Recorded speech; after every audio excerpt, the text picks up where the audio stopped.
Let me tell a tale of a world where heroes walk among us, fighting through the darkness left by monsters and by selfish men.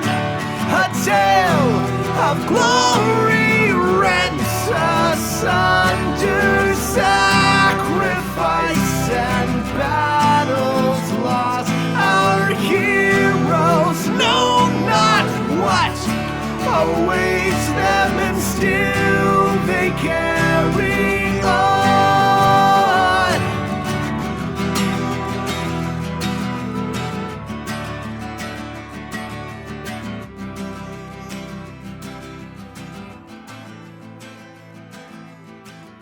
Hello, everybody.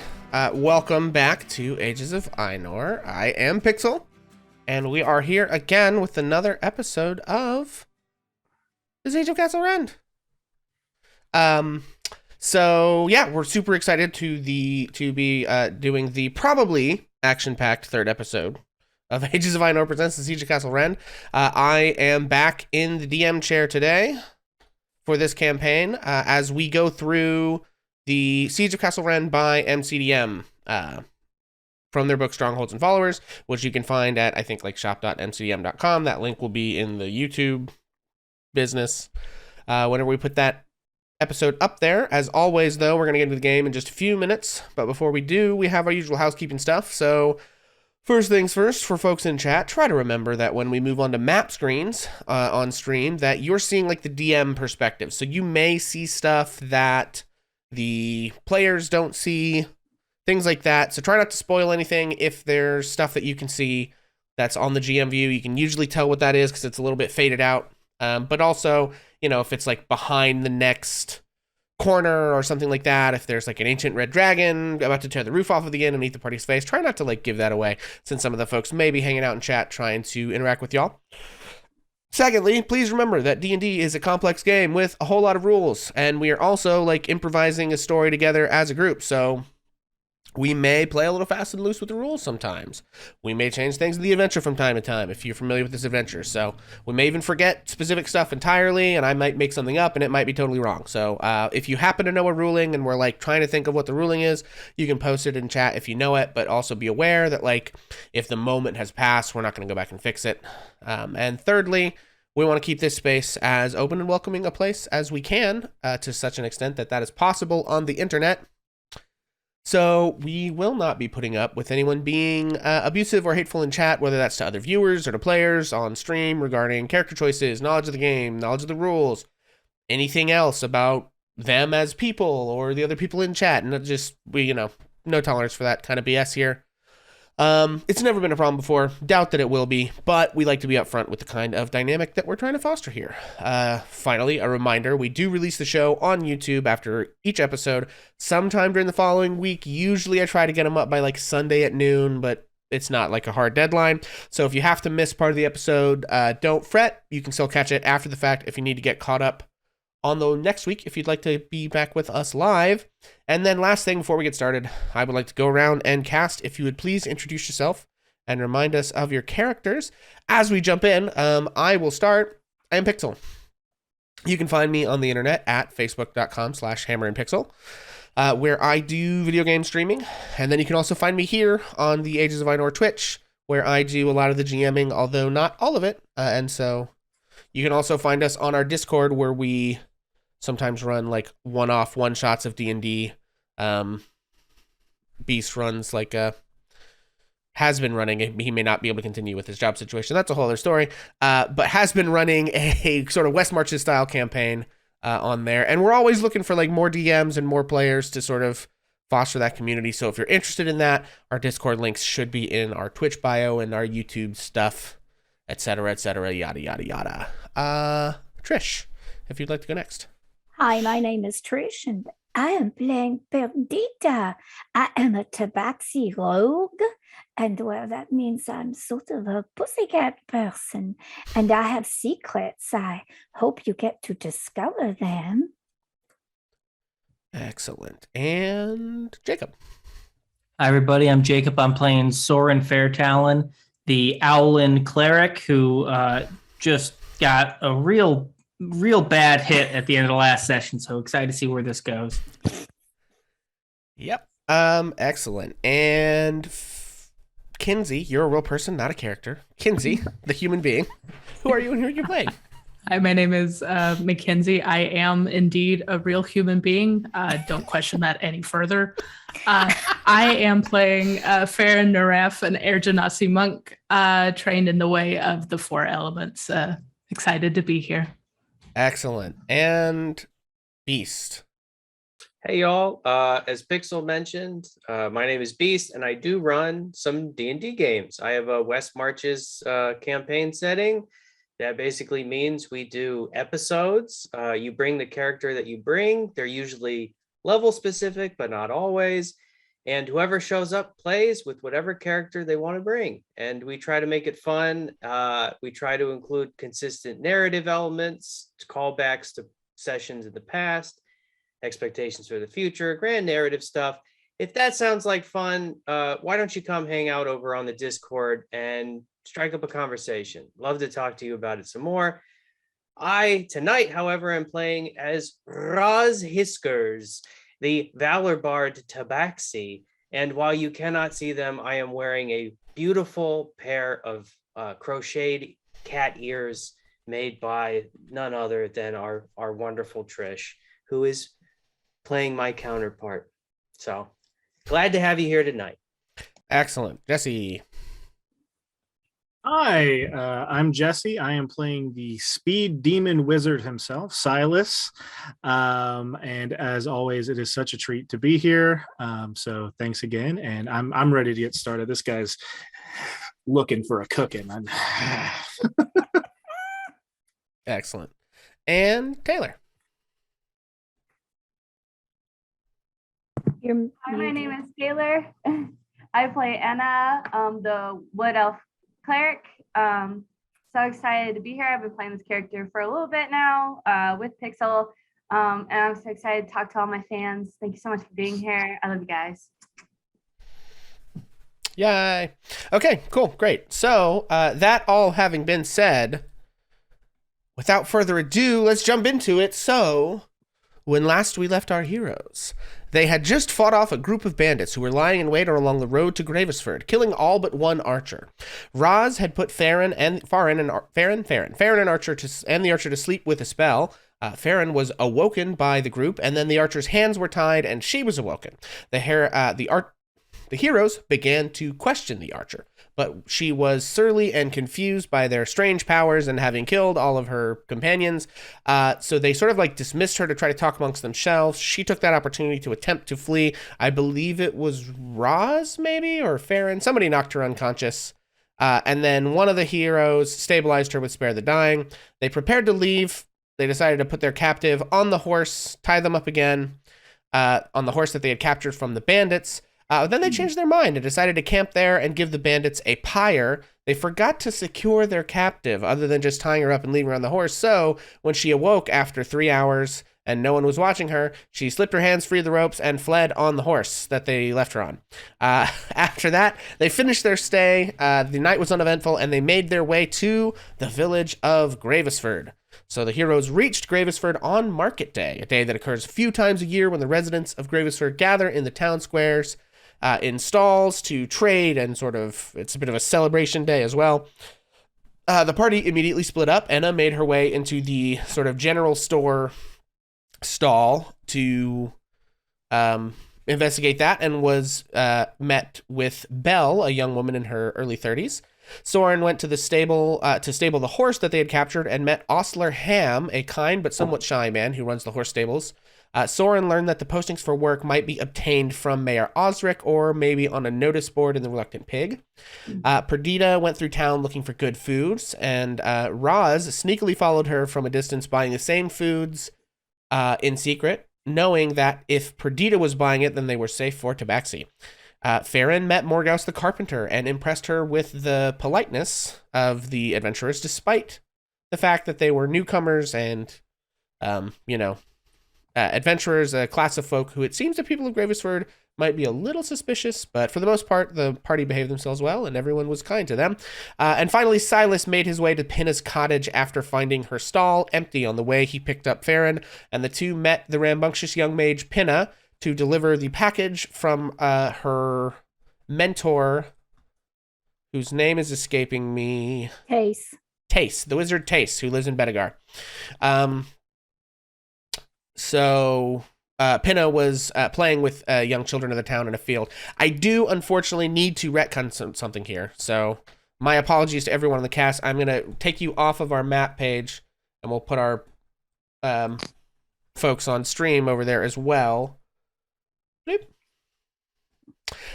Okay, guys, so I was wrong. Pinna's house is not in the northwest corner of the village. It's in the southwest corner of the village. I told you that Pinna's house was here.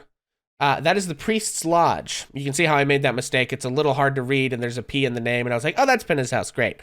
That's not correct. It's right behind the church. That's where the priest lives. Pinna's house is actually down here in the southwest corner of the village, right against the River Graves. So, and obviously you can tell the town is called Gravesford because there's a ford of the River Graves. Anyway, so my apologies there, folks. We spent this whole time last time talking about how it was up in the northwest corner. It's not. I was wrong. Sorry about that. So just everyone kind of like reframe your thinking of where Pinna's house is. So yeah, if you wouldn't mind, sorry to have to do this, just kind of get that straight. Okay, and then finally, we are going to jump back over to the thingy. Hang on, stand by. Reluctant Pig. Bloop. Okay, I'm going to yeet that for now. All right, so finally the party went to the Reluctant Pig to get a hot meal and a warm bed for the night. As their food arrived, there was a commotion as a knight in black armor with a star crest on his white surcoat with black thorned roses surrounding it entered with an entourage of men-at-arms. His crier announced that Lord Saxon of Bedegar was issuing a bounty for Bonebreaker Doricor and the White Tusk Orcs. 500 gold pieces and knighthood to whoever could find and slay the orcs. Sir Pelliton, the Star Knight, then proceeded to make fun of the adventurers and generally be an ass in the tavern until Soren spoke up and took a bit of an issue with his sort of everything about him. And Sir Pelliton attacked and sucker stabbed, whatever. Anyway, attacked Soren, initiating combat. So that's where we begin. We rolled initiative last time, and we will begin with combat now. So, Farron, I believe you are up first. This jackass has just walked into the tavern, thrown his weight around, and then attacked Soren out of nowhere. You've seen this type of man before, a bully, mad with power, but you can also tell he is a very accomplished fighter. What do you do? Let's see. Where is it? I think, hold on. She had this thing planned. I gotta pull it up. Okay. Stand by, everyone. Yeah, right here. All right. Where did it go? Right here. Okay. I want to levitate him. This is Okay. like he has hit Soren. I can tell, like, immediately hurt and just in a panic, like, need to get this guy away from Soren. So I want to lift him into the air and hold him if I can. Okay, very cool. What kind of saving throw do I need to make on that? Yeah, so she has the Mingle with the Wind ability as an Air Genasi, which lets her cast Levitate on him. So he, as an unwilling creature, needs to make a Constitution saving throw. Okay. With the DC that is, I think, her Wisdom plus Proficiency. Okay. So that is going to be 6, so 14. DC 14 Wisdom save, or DC 14 Constitution save. He does make the save. He got a 15, unfortunately.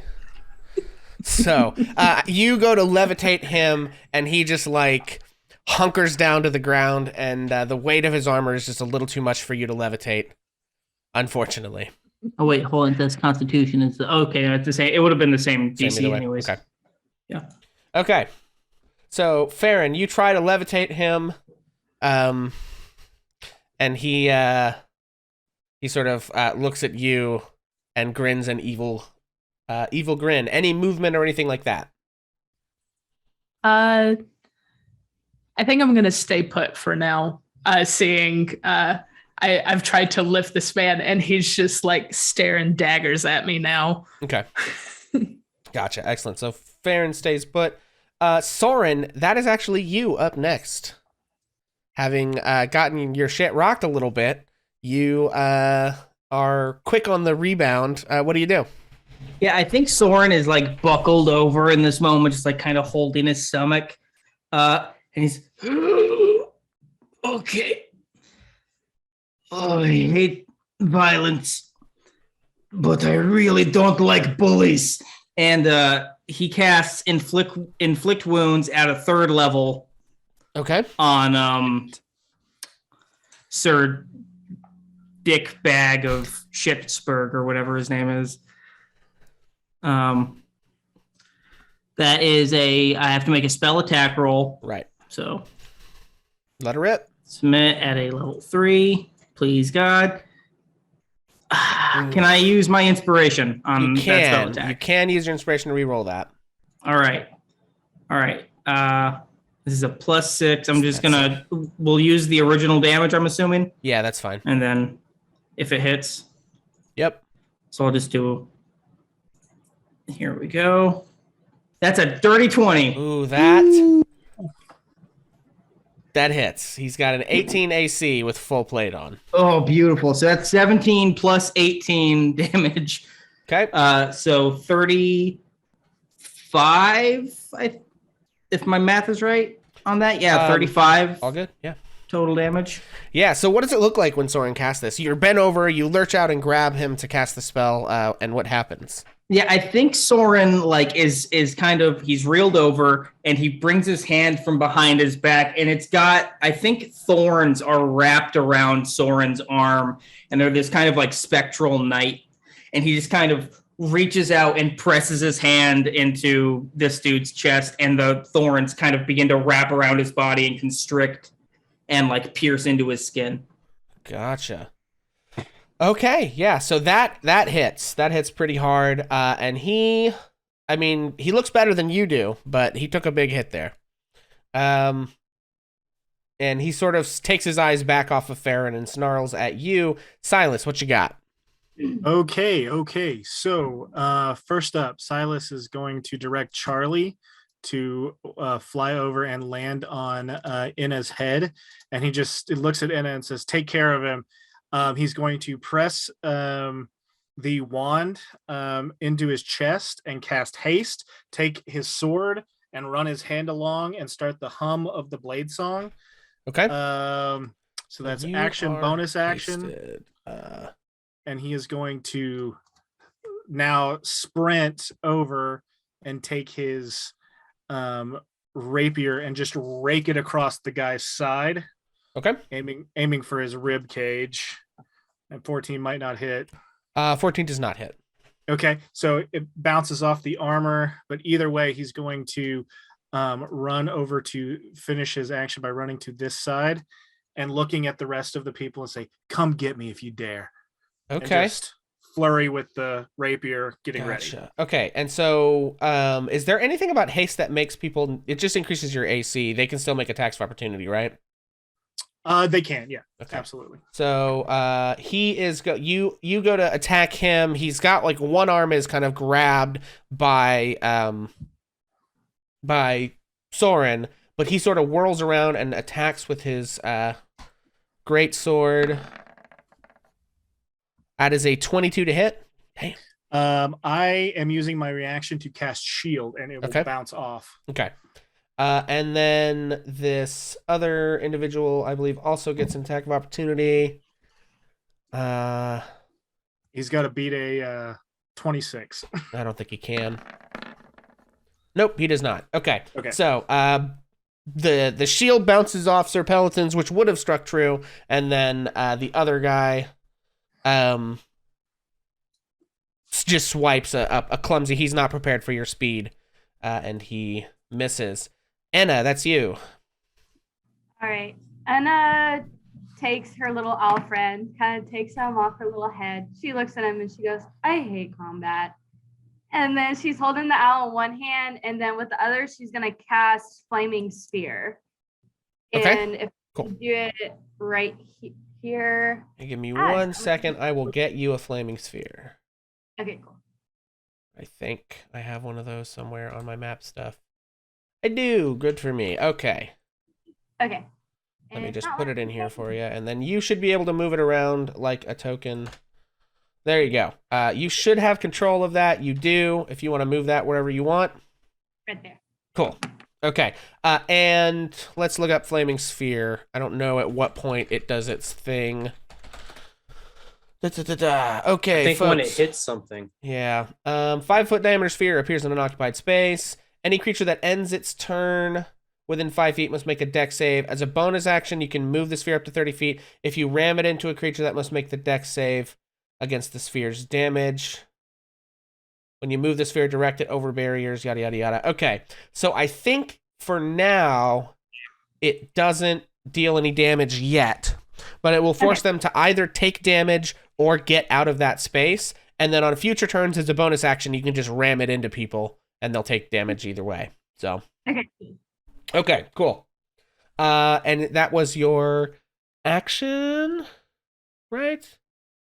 Yes. Okay. Yeah. Any bonus actions or anything else?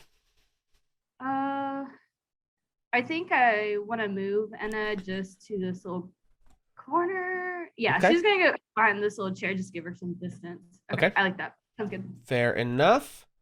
Okay, that brings us to these veterans. I think. Hang on, I'm gonna roll some stuff and see what they do.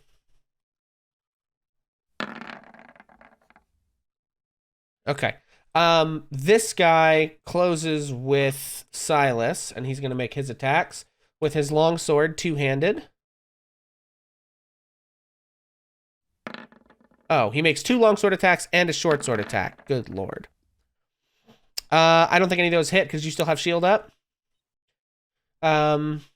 Okay, these other guys, yeah, are going to begin closing with the rest of you. So this guy is going to move in here. I think some of these guys are going to bully Farron, are going to bully Soren. And I think this one's going for Roz. And I think he's going to get out and pelt an arrow probably at Enna. Yeah. Okay, so, that's not his turn yet. He can't do anything until it's his turn. So he stays right there. He's not the same guy. Okay, so Soren. Oh, God, poor Soren. You have 6 attacks coming at you, buddy. Oh, boy. Okay, first guy. I've got a 23, a 13, and a crit. Oh, boy. So 23, I assume, hits. Yeah. 8 slashing damage. The crit is on his short sword, so it is not going to be as bad.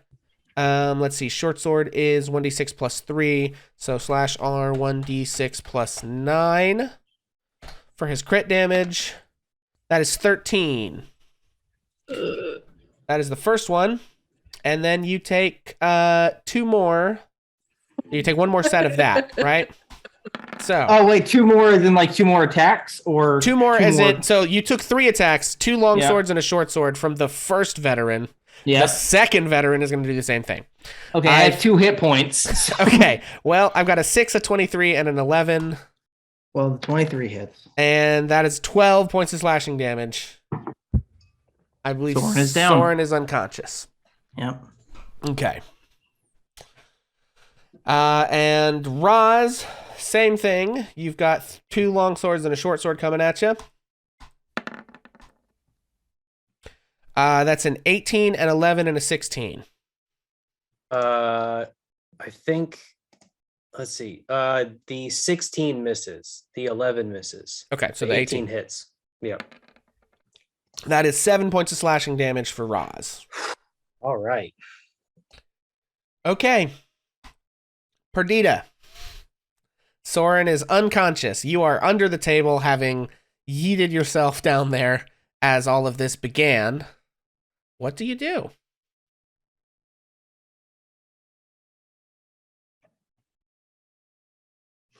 You can't use a potion of healing on an unconscious person, can you? Yeah, you can. You could dump it down his throat. Okay. Perdita moves over next to wherever Soren's head is. This Okay. might be a fruitless maneuver because the big guy's gonna go and he's probably gonna hit me again. Well, that's what Perdita's going to do. She's going to come across the table, and she is going to pour a potion of healing down Soren's throat Okay. because she saw him like come at her. Okay, she's under there. She doesn't see a lot of what's going on, Yeah. but she sees him slump in front of her.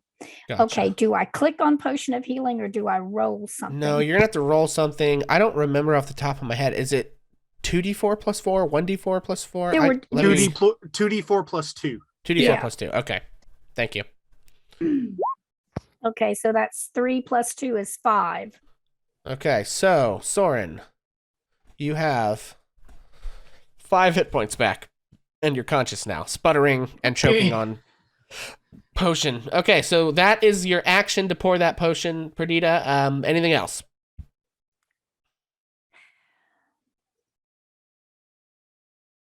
I'm just checking. I'm sorry because this is new for me. I'm just checking my bonus. See, I'm already under the table. No, I believe that's it for me right now. Okay.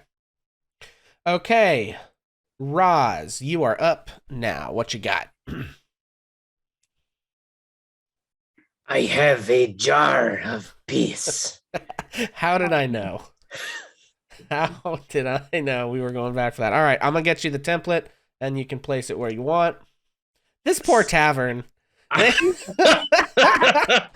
right, Roz, there you go. You have control of that jar of piss cloud. Yeah, God. Soren, how you feeling? I have 5 hit points. So So you know don't what? mind going down again, is what you're saying? I mean, hey, you know what happens. Go with the flow of the piss fog. I can hit everyone if I also hit Soren. Soren lives for sacrifice. And That's Perdita- his job as a priest. So. Perdita would be in that as well, Okay. even though it doesn't cover her whole thing. I don't think Silas would. I'm going to say he wouldn't, and Rods would not.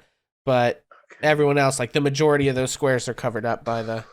Soren State, is so- okay with this. He will inhale the piss gas. I don't know about Perdita. Yeah. How does Perdita feel about sniffing tabaxi? Well, Concentrate. I don't like a dirty litter box, but I know we all have to do what we have to do.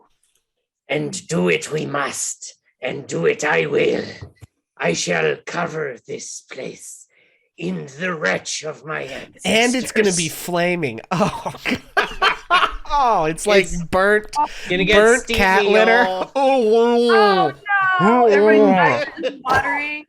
Oh, that's horrifying. So Roz takes out a jar, a crockery jar sealed over with wax, and hurls it directly at the flaming sphere that Enna cast. Okay. In an attempt to emulsify it and weaponize it as an aerosol. I always knew this would be how I go out. Oh, okay. All right. So what's the DC on that? The DC on that is 15. 15. And those are Constitution saves? Those are Constitution saves. I am casting Stinking Cloud. I create a 20-foot radius sphere of yellow, nauseating gas. The cloud spreads around corners, and the area is heavily obscured. The cloud lingers in the air for as long as I maintain concentration. Each creature completely within the cloud at the start of its turn makes a con save against poison. On a failed save, that creature spends its action that turn retching and reeling. Creatures that don't need to breathe are immune. Yeah. Okay. Well, I rolled my con saves already anyway, so I'm just going to have these count for their next turn. Sure.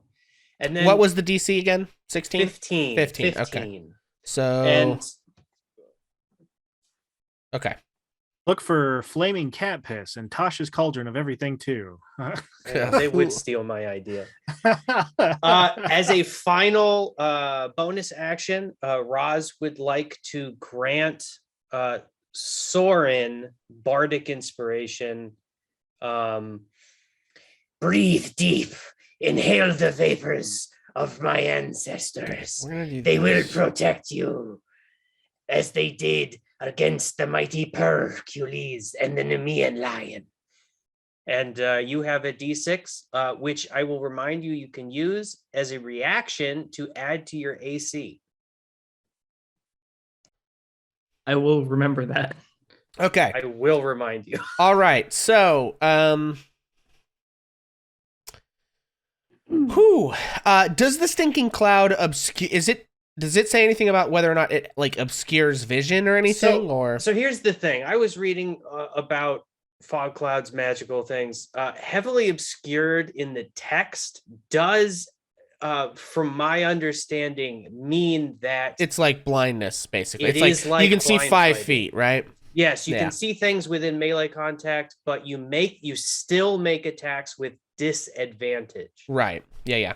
Okay. So, this guy has passed his save, so he is going to move north, and fire off arrows. Next time I will eat more asparagus. Cool. Okay. I think he is going to shoot his arrows. He's get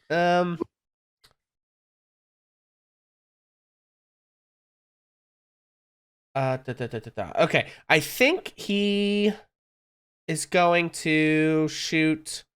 Honestly, he's crawling out of stinking cloud piss and choking, right? I think he's going to fire at Enna. The smart move would be to fire at Roz, but I think the angle on that is tougher. I think the first thing he sees as he wheels around into combat is Enna. Unfortunately, I'm very sorry for this. He makes 2 longbow attacks at you. I've got an 18 and a 14. Yeah. hit. The 18 hit, the 14 doesn't. Okay. That is 8 piercing damage Okay. from him. And then Sir Pelliton also appears to have passed his save. Ooh.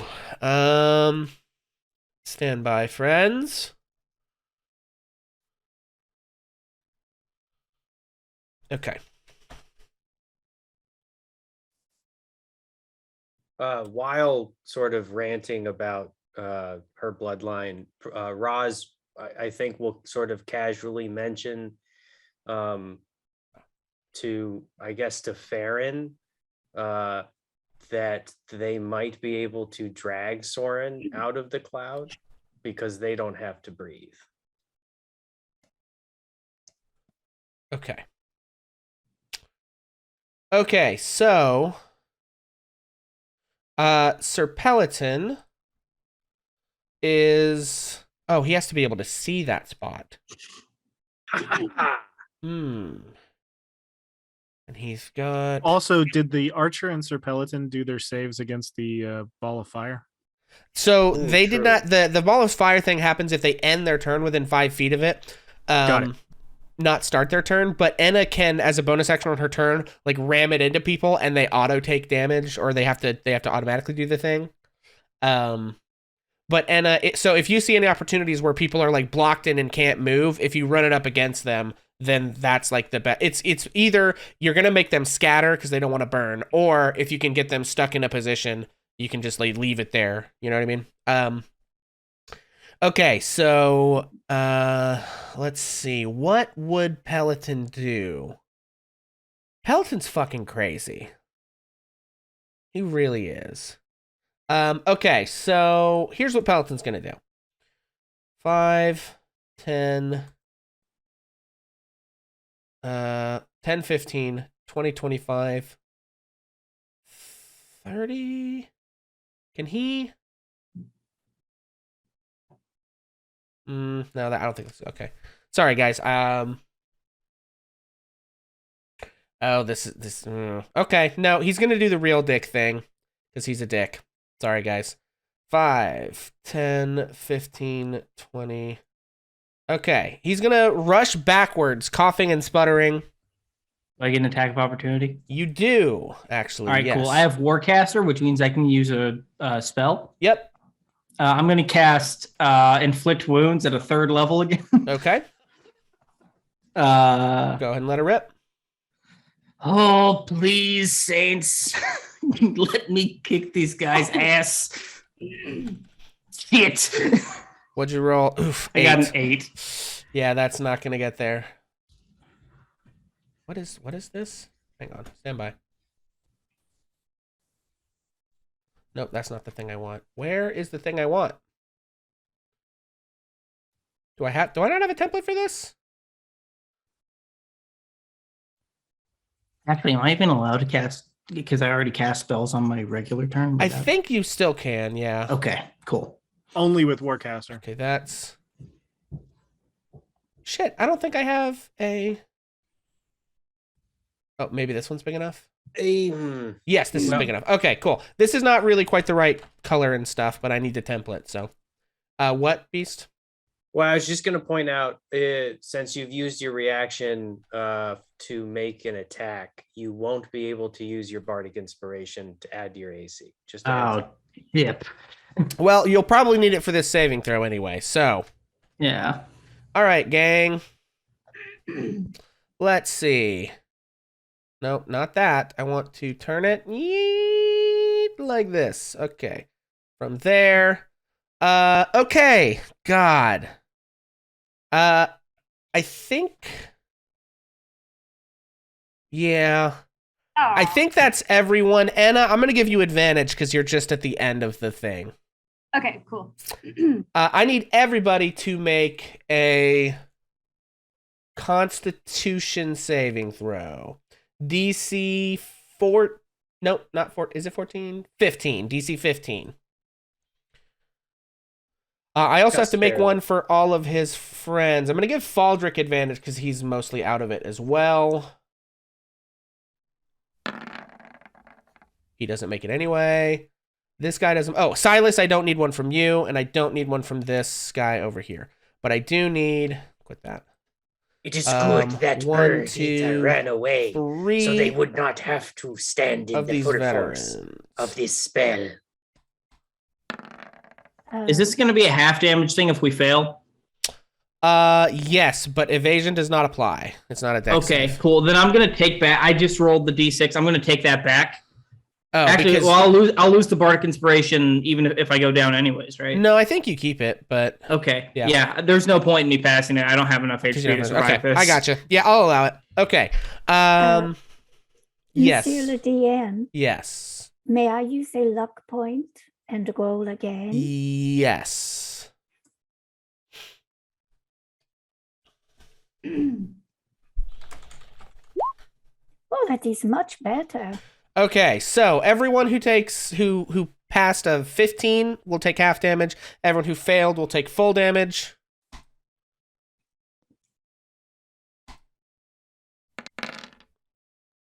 Ooh, that's not a good roll. You guys got lucky. You take 30 points of cold damage from Cone of Cold. As Sir Pelliton blasts not only all of you guys, but also most of his friends with this howling, raging torrent of cold. So many spells.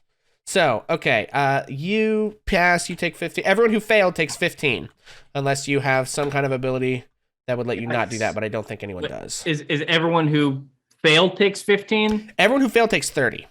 Everyone who passed takes 15. Yeah, my brain is mixing words up. It's all good. Yeah. No worries. Soren's down again. Did any of my veterans... Two of my veterans pass. Okay. So I'll go north to south on these guys.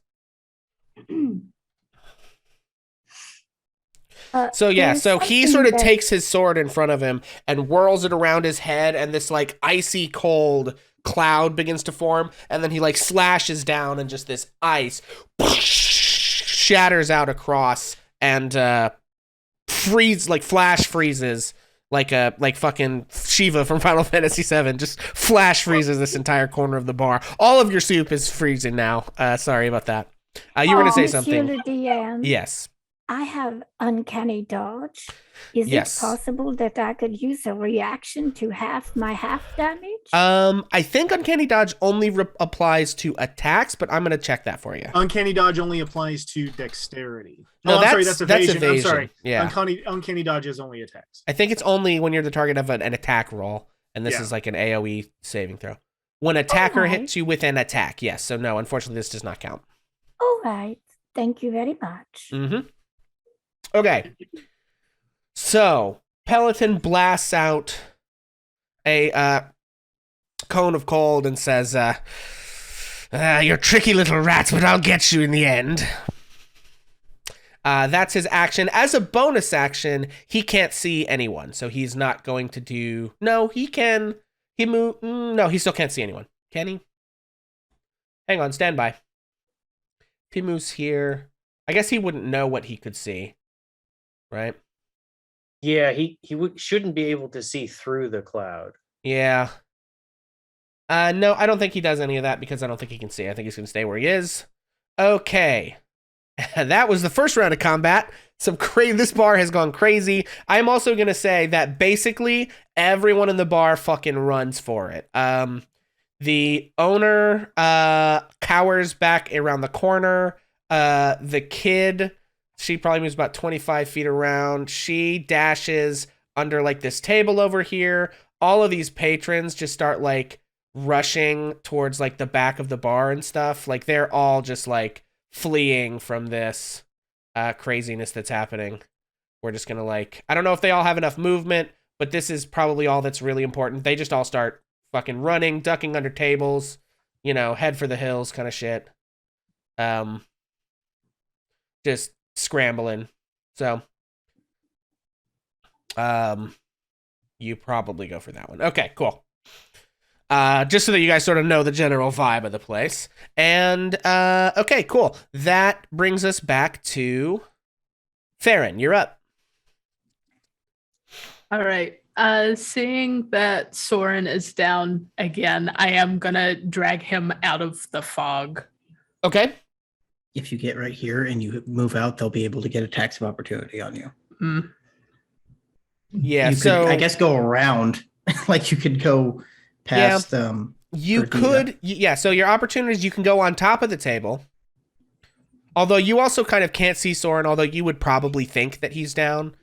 You could go on top of the table. You could try crawling under the table. There are ways to get there where you won't take attacks of opportunity, and you probably have enough movement to do it, but it's kind of up to you how you think you would want to get there. You definitely have enough. You have 40 feet of movement, so you could probably do this. If I like get on the table and then I am also going to say the table's difficult terrain, right? But you can be directly on top of Perdita because,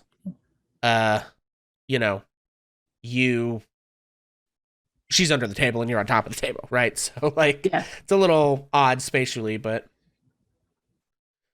Yeah, you have enough movement to climb up. I don't know how much movement grabbing me is going to take or any I of think that. that'd be your action. And then you would move... Technically, you'd move at, like, a quarter speed. You might have to burn a key point to dash in order to actually get him far enough away, because carrying another creature would have your speed, and you're already in difficult terrain, right? So it's, like, very, Yeah. So... Yeah, you probably would have to dash, but you could do it if you wanted to. You don't have to do it. Soren will probably be fine. Also, just for everyone's reference, this guy, these three folks with the X's are choking on the cat piss, right? So they are just going to spend this turn just retching and vomiting.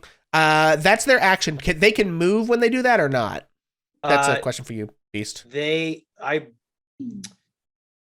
The way that the spell is worded is it only describes that they spend their action retching. So they I can assume move. they can move voluntarily out of the cloud. Okay. Those the two on the top can move Retching and reeling. Okay. Around without having to provoke attacks of opportunity, but yeah. So, okay. Sorry. So Farron, what are you going to do?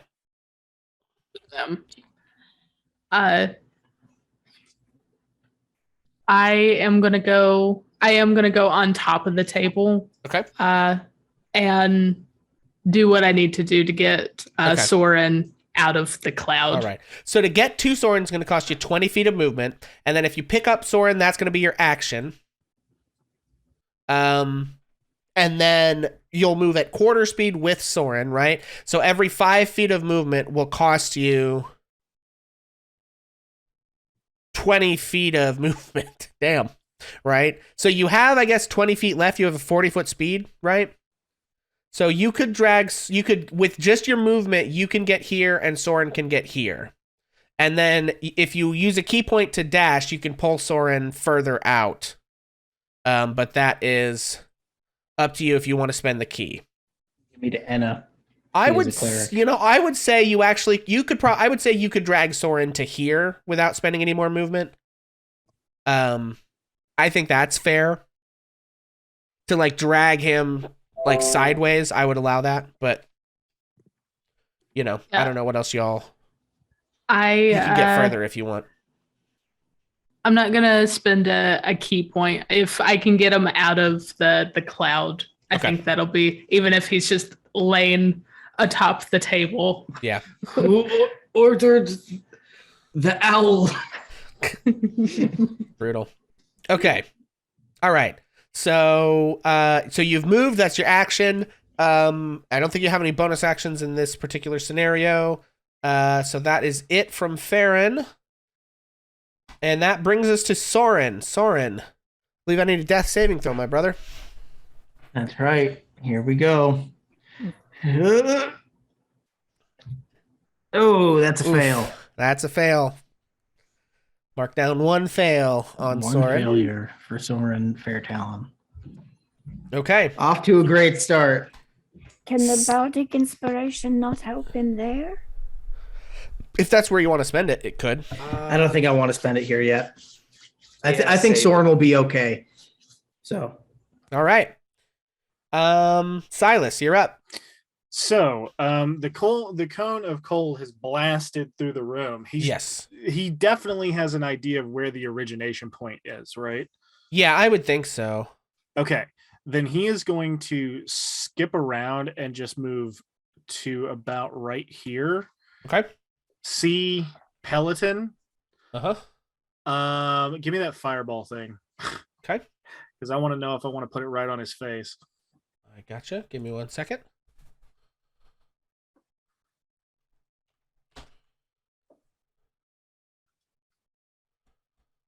Okay. Okay. There you go. Move that as you will.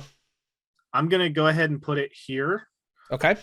So that, I have to choose a guy, don't I? That's just how it is. Yep. Okay. That's fine.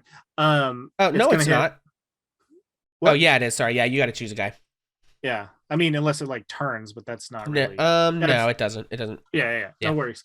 Yeah, Pelliton and this guy right here are going to have to make a DC 16 dexterity save. As Silas takes a little node of red energy and puts it on the ground. A little texagram appears in a piss cloud that nobody can see and just explodes. Okay.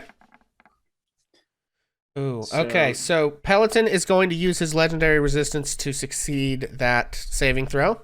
Okay. So he will take half damage. And this other guy, who is not legendary and probably doesn't have legendary resistance, fails. Okay. To go. So Pelton will still take half damage from this, but right. So the guy who failed takes 22. Okay. Pelliton takes 11. Okay. Sorry, I rolled it twice. It's the first one. Okay. I gotcha. All good. Okay. Cool. That is action number 1. Okay. For my hasted action, Silas is going to blind. He's really pissed that his friend got hurt, and he is going to just charge this motherfucker and take his rapier swings. Gotcha. So 25 to hit. 25 hits. Wow. Okay. Cool. And 5 piercing damage. I don't think he has shield. Okay. He is, however, going to cast Hellish Rebuke. Okay. It's fine. He's going to cast it at 3rd level. Oh, fun. All right. Hold on. And what kind of damage is that? It's going to be fire damage. Okay. So you need to make a DC 15 dexterity saving throw. I think you get advantage on that or X plus to that because you're hasted. I don't know how it works. I get all kinds of cool I think shit. it's +2. Let me see. Haste gives me something. Haste gives me advantage, and then I think my Blade Song might give you something. Blade Song gives me something. Let me check that in just a second. So dexterity save. Yes, dexterity saving throw. Natural 20. Oh, damn. Okay, so you take 16. You'll still take half. You take 16 points of damage from Hellish. I use my reaction to then use absorb elements and suck that into the wand and put it over the rapier. So Very I'll take 8, and then my rapier bursts on fire. Okay. And I've cast those 2 spells for him. Okay. All right. So that was his reaction. That was you and your action, bonus action, and reaction. I think I know you have haste, but that's got to be it, right? That's got to be it, yeah. Okay, Anna, you are up, friend. What you got? You've got your flaming... Go ahead, sorry. Oh, no, you're good. I was just going to say, Anna can do a few things here. So, let's see. She's in the corner and she's freezing. Yes. So, and she got hit by that one guy. Yes. So, you know what? She's just going to, like, casually stroll over here to this guy. And she'll be like, hey, what you did earlier was kind of rude. I don't really like that. Okay. So, I wonder if I cast Burning Hands, can I hit this guy too that's like in this cloud? Or would it miss him like just barely? I'll get you a template for that. 1 second. And we can figure out... I'll just get you... Are you trying to cast it like directly Yeah, I just in front of you, or are you trying to cast it like sideways? Like 45... Basically, do you want the direct ahead... Do you want this template for like directly ahead? Which would do that, or go south, or do you want this one? Where's the handle on this thing? Where you could go like that way. I want the angled one so I can hit like 2 guys at once. Okay, gotcha. Oh, you know what? Look, if you're trying to hit both of those guys, if you stop here and cast it like that, no, it won't. Sorry. I don't think there's any way to get both of them. But even if I was like up and I cast it like at an angle. Yeah, because the angle, it's like, so the angle will get this guy, or the straightforward will get that guy. Oh, right. I see. I can't like, okay, I see. Yeah. Oh. And so it's a little funky if you know, because to me, I like to do it so that it's on the grid, like it's either directly ahead or 45-degree angles, not like turned, just so that we know like exactly what squares it always hits. You know what I mean? Okay. So I try to be pretty close on with those things. No, that's like fine. I think I'll just do straightforward then. Okay. So you don't like, all right. So this guy right here, and you are right there. Okay, cool. So Burning Hands, he needs to make a dex save. Yeah. Okay. What's your spell save DC? 15. Okay, he does make the save, but he'll still take half damage. So go ahead and roll. What level are you casting the spell at? Let's see. Because it's like 3d6 plus 1d6 per level. So. Let's just do second level. Okay, so roll 4d6, or you might be able to just roll it straight off the sheet. Okay. Do I just click Burning Hands? Yeah, you click Burning Hands, it'll come up with a little pop-up box asking you what level you want to cast it at. Yeah. And then, yeah. And then it should just roll. There you go. Do I do that 4 times? No. So that should have rolled everything. So that is going to be 7 plus 6 is 13. 13. And he takes half of that, so he'll take 6. Because he made the save. Okay, so you unleash a fireball. At this point, like, parts of this inn are frozen, parts of this inn are on fire. Everything smells like burned cat piss. And all of your soup is frozen. Everyone, if you remember from last episode, like 4 out of 6 people ordered soup. It's all frozen. Okay. And my goddamn beer. Yeah, and half the beers are frozen. All the beers are frozen. Okay. Also, Anna, you have your flaming sphere. You can move it and you can ram it into someone. It can move up to however many feet. Okay. This is the worst day in the Reluctant Pig's entire life. This inn has been here longer than this town, and it has never had a day as bad as this one. I'm gonna move the flaming sphere toward me to where I can do damage on both these guys. Okay. If you let me see what it, because I think if you run it into one of them, it will literally actually damage them now and not give them a chance to avoid it. But let's see what the wording on that is real quick, friends.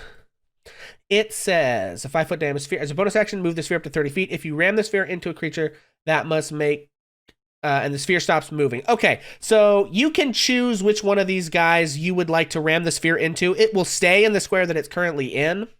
It stops moving, but you can pick one of them to basically have to automatically make the dex save. Okay, I'll do the archer guy. Do the archer again. Okay, cool. So he's gonna make another dex save for 14. What is your DC? 15. Okay, he fails. So go ahead and roll. It's what, 2d6, I think? Yeah.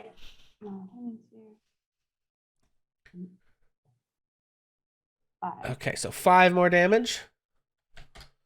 Okay. That is Enna. Any other movement or anything, or is that it for you? I think I'll just chill where she is. Okay. Yeah. So that brings us to the veterans. 3 of these guys are puking. They can still move. This one is gonna crawl out here.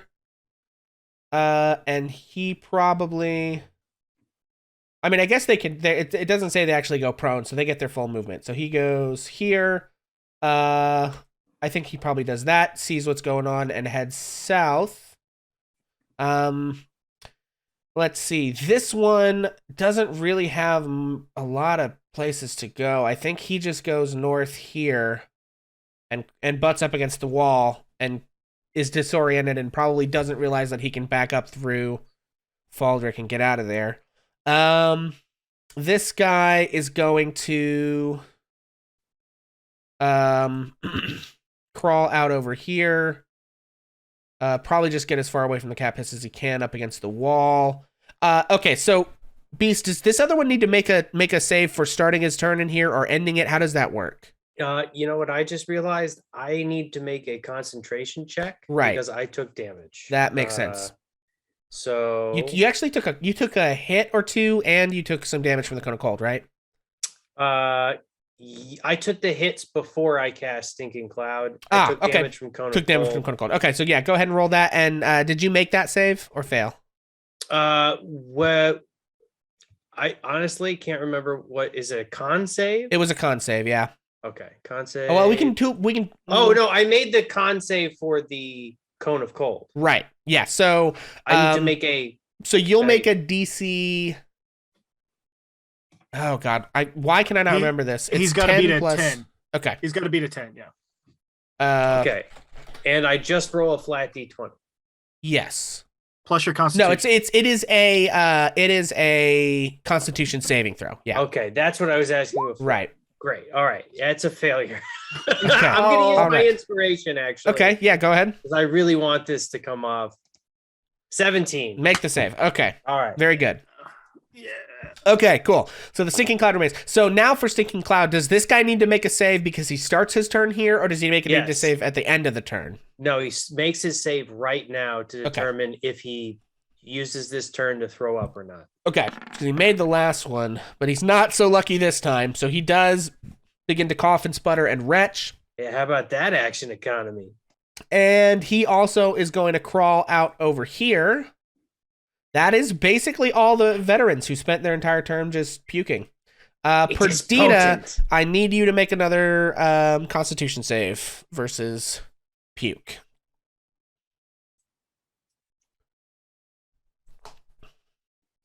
And can I use another of my luck points? Yes. Then I will do it again. Also, when they Oh. fail, they are poisoned. Oh, Just keep that in mind. Oh, they're poisoned too? Okay. oh. Yes. Well, Okay. the second one was only a 13. Okay. So does that mean I'm poisoned? It Yes. does. It does. Well, Perdita Okay, is so- poisoned. Okay, against poison, you spend the action retching creatures that don't need to breathe or immune to poison. Okay, so you're poisoned as well. Wait.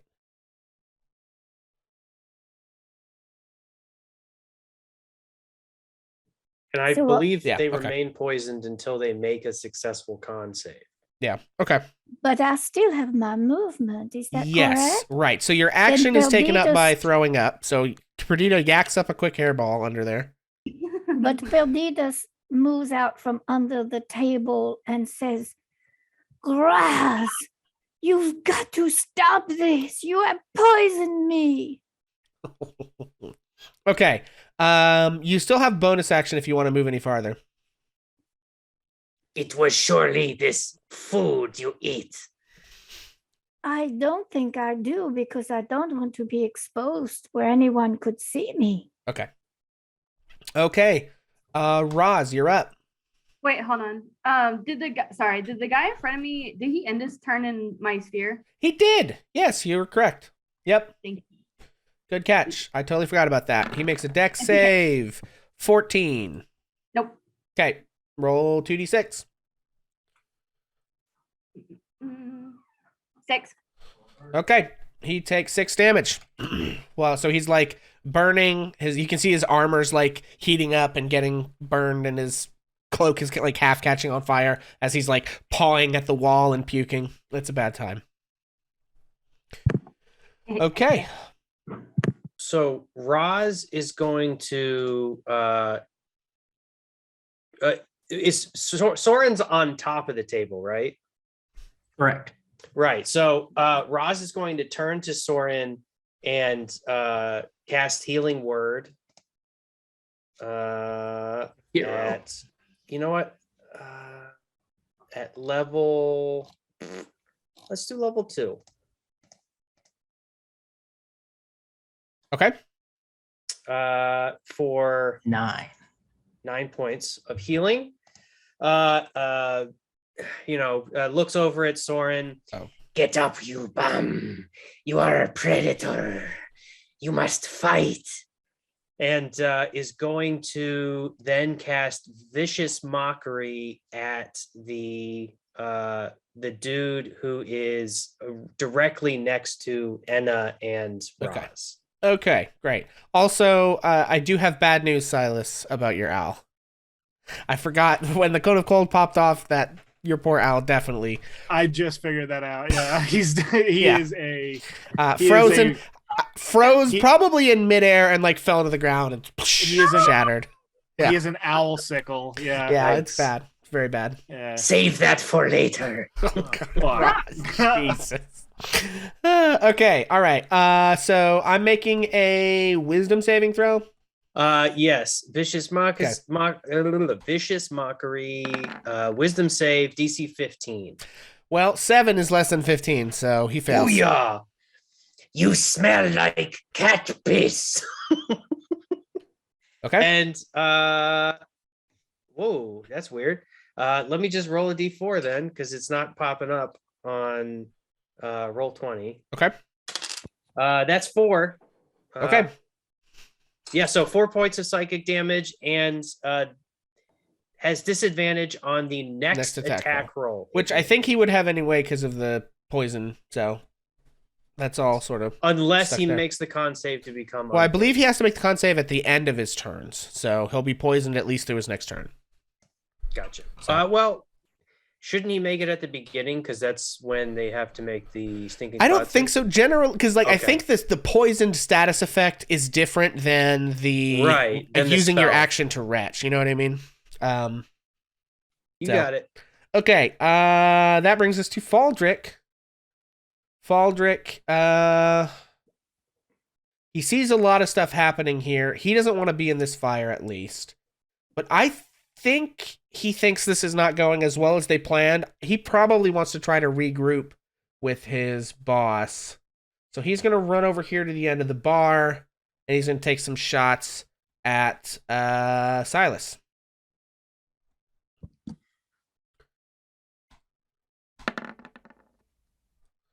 I don't think either of us is going to do it. I got a 10 and a 15. Yeah, no. Okay. One man army over Okay, there. and that brings us to Sir Pelliton. Till I get hit by something big. Yeah.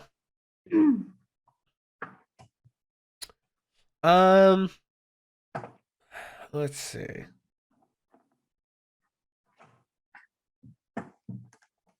Okay. This is a gamble. Well, okay, hang on. This guy has a shitload of spells, so I kind of need to decide.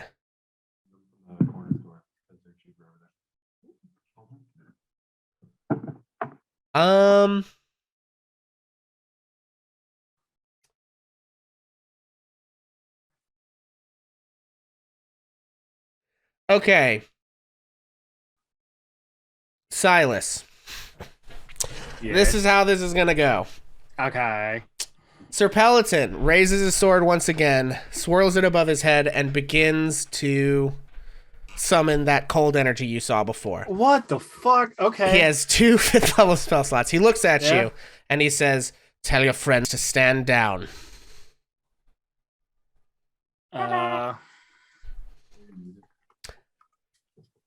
Okay.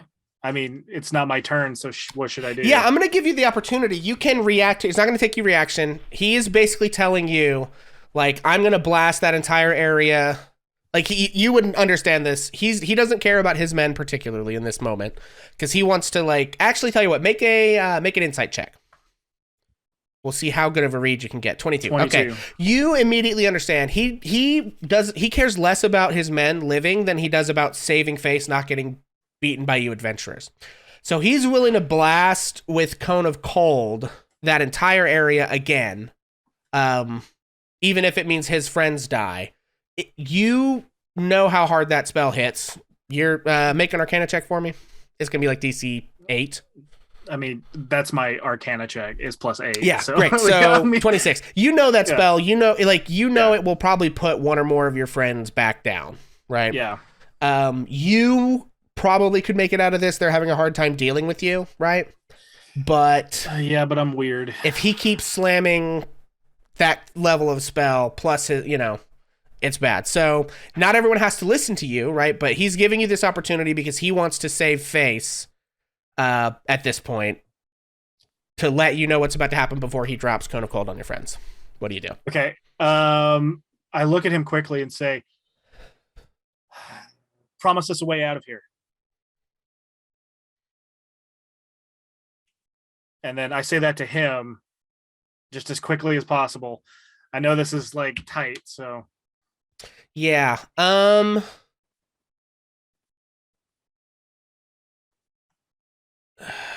What?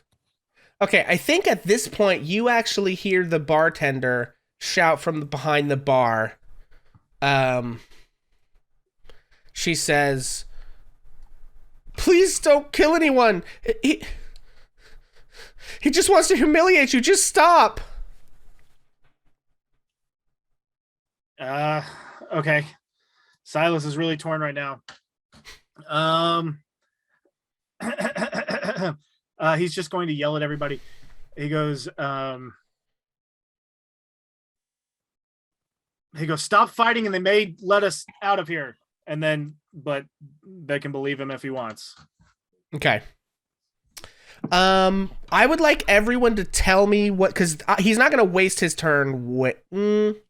No, he is. He's going to now hold his action to see if he continues to hear the sound of fighting on the other side of this cloud because he can't see. So he has prepared the spell. He's ready to cast it. If he hears fighting continue, he's going to blast y'all. Farron, it's your turn. What do you do? I mean, I was going to move over to the 2 guys that had left the cloud, but like Farron doesn't particularly want to fight. This was just more a surprise, and Like he initially hurt Soren after Soren just said something. So this Farron was just like, all right, if we're gonna do this, let's try to get everybody out of here and get to safety. So I don't want to fight if I hear like, hey, let's stop.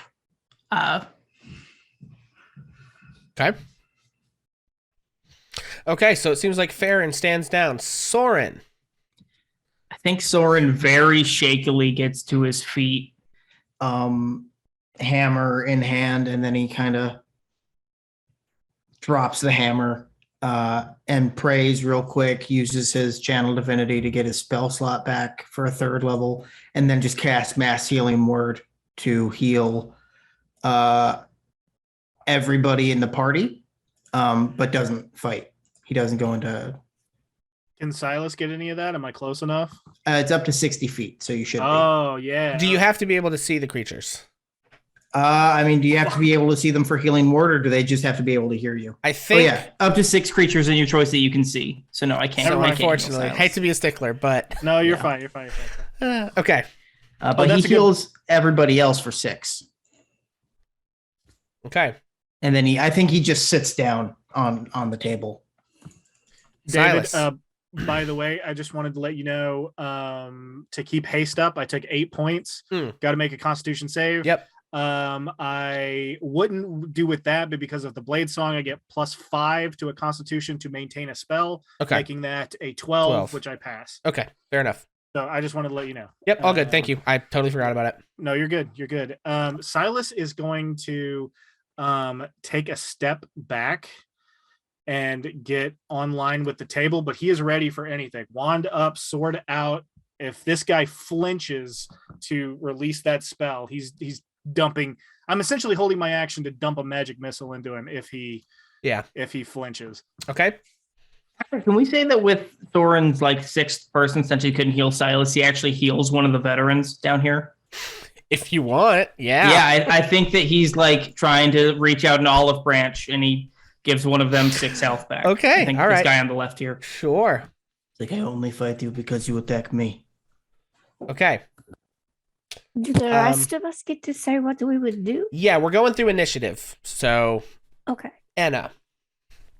What does Enna do? Yeah, Anna hears and sees everybody stepping down, and she doesn't want to fight either. She's tired. So, Okay. if I move away from this guy, even though I'm like surrendering, will that still be like an attack of opportunity? I mean, they're all mostly puking. I think they still could theoretically take reactions, but they, I think, are aware enough to know that Pelliton is kind of like offering you guys a way out. Okay. I'm gonna move over to Soren. Yeah, Soren, and I'm gonna cast Cure Wounds. Okay. Fair enough. Do you... It doesn't matter. It's fine. Okay. Yeah, go ahead and cast it. Okay. 11. Okay. The veterans begin to make their way back away from you guys. I think this guy actually... That's fine. Okay.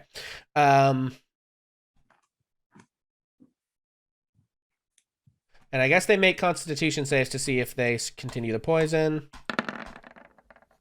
Okay, one of them... Is your DC 15, Beast? 17. Oh, okay, none of them pass. Or, sorry, the DC for the Sinking Cloud, Yes. 15, yes. 15. Okay, so one of them is no longer poisoned. So this top guy gets his bearings back. Perdita, you're up. Perdita says, Gross, I know of this guy. Leave him alone. Don't fight. And then she does nothing, and she has to do a Constitution save to see if she is no longer poisoned. Okay. Go ahead and hit that save. And she fails. Okay. Oh, I guess I should make Perdita poisoned as well as... Well, Okay. and I'm not under the table anymore, exactly. Well, but you're probably still hiding behind it, right? So I would still call that prone. All right. Unless you stood up. If you stood up. Well, I didn't really. You're right. I would not have stood up. Okay. All right, Roz. Roz looks around at everyone and does her best attempt to wink and drops concentration on the stinking cloud and casts silence over Sir Pelliton. Okay. Alrighty. So, silence.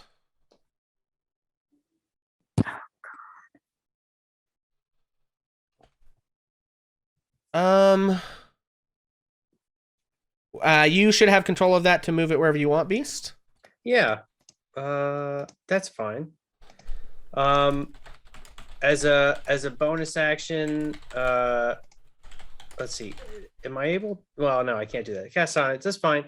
Roz is then going to run at Sir Pelliton. Oh my god.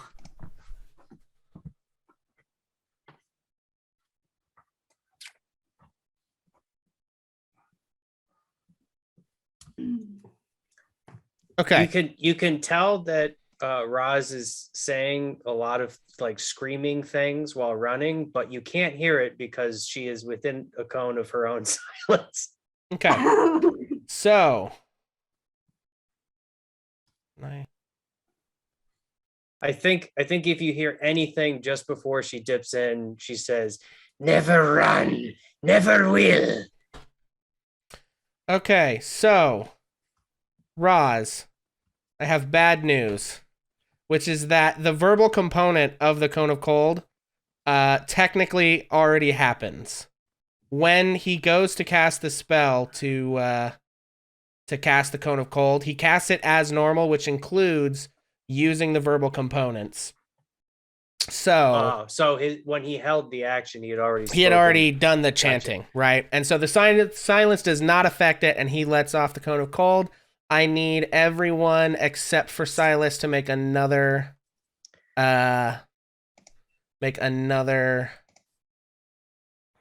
Constitution save. DC 15.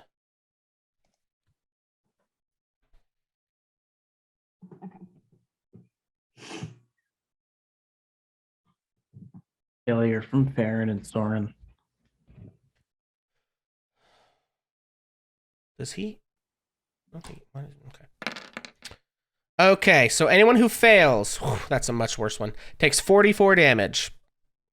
Anyone who passed takes 22. I have one Buzz is hit. down. I have 1 hit point. Perdita is down. Soren and Farron are both down. Okay. The silence dissipates. Oh, that's not what I wanted.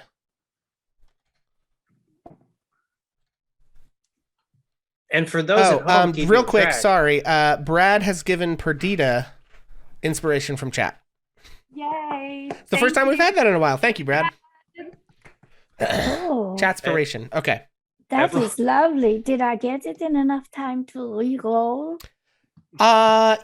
Yes. I'm gonna say go ahead. Yeah, well, if you want to use it now, feel free. I will allow it. Well, I will use it again now.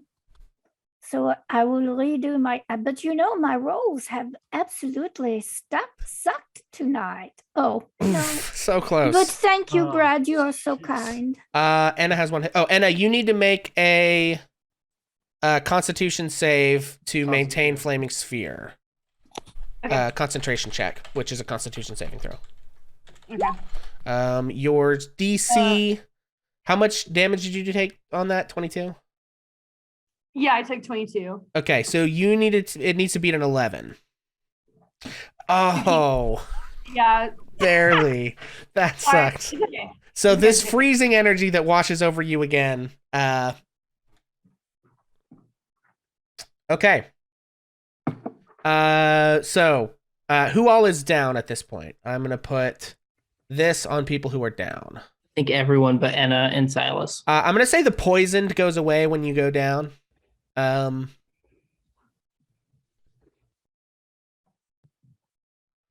And for folks keeping track, Roz has 5 lives left. Okay. Alrighty. Okay, that brings us to Faldrich. Okay.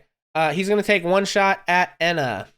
Oh God, no. Oh God, it's a crit. Oh. Okay, I'm so sorry. Yeah. So you take 11 plus 1d8. Okay, I'm so sorry. Enna's down. So that's 16 points of damage to Enna, and then he's gonna take the other shot at Silas. That is only a 10. That does not hit. We don't go on the negative with hit points, right? You don't. So the only time you have to worry about negative hit points is if you're like, let's say you're at 1 hit point and somebody did like 47 or more hit points to you, Enna, at that point you take so much damage that you die immediately. Like if you go into the negative, your max hit points from a single attack, it just instant kills you, right? But as long as it doesn't hit that max of like, if it doesn't hit negative your max hit points, then we don't track it. It doesn't matter. So. Okay. Gotcha. Okay. All right. So Sir Pelliton. Sorry, guys. Yeah, that was I had to look up how that interacted. There was a chance that it would have worked perfectly, but. I mean, it wouldn't have. There never was a chance. Okay. I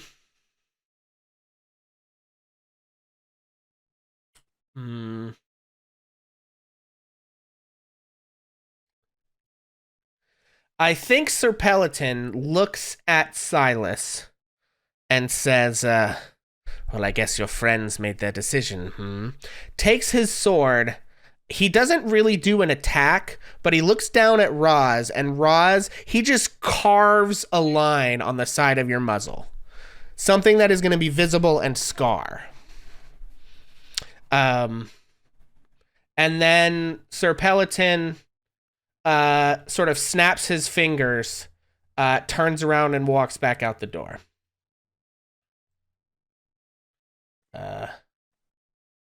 And off he goes. So, Farron, I need a death saving throw.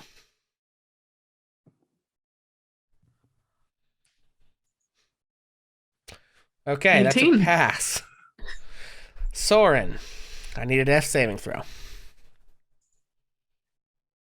Don't forget Bardic Inspiration. That's a pass. 10 is a pass. 10 is a pass. Silas, what do you do? Okay, who did I see buy potions at Pinna's shop? That's a great question. Who bought potions at Pinna's shop? Perdita, did I watch you buy 1 or 2? I only bought 1 and I gave it to Soren already. Yeah, did anybody else buy any? I mean, I have healing word, and we have 2 clerics, so maybe focus on the clerics. I have no healing powers, and I don't have a potion. Medicine check. Yeah. Okay. Okay. Silas is going to run his 80 feet to jump on the table. Okay. And just be like, oh fuck, oh shit, oh fuck, oh shit, and try his best to get Soren away, at least like stable and maybe awake. Okay. Okay. Roll a medicine check. Yeah. 2. Oof. Okay, that's not going to count as like a failure for him or anything. With that, it's like cuts and brace and shit. Like you can deal with that, but like freezing damage, you're a wizard, but still, it's like, oh fuck, like you got to get him warm. Like what? Oh god, the soup is all frozen. You can't even put hot soup on him. It's fucked. It's a fucked situation. Okay. He's then going to spin around and turn to all the guys, take the wand, press it into his chest, and cast mirror image on himself. 3 new Silases appear and surround him, and they all hold their swords out, ready for anything to happen. Okay, and the haste goes down. Is that because that's concentration? No, it's right? not concentration. Okay, cool. So haste stays up. Okay, great. Enna, I need a death saving throw. You got it, boss. Oh. Oof, that's a failure from Enna.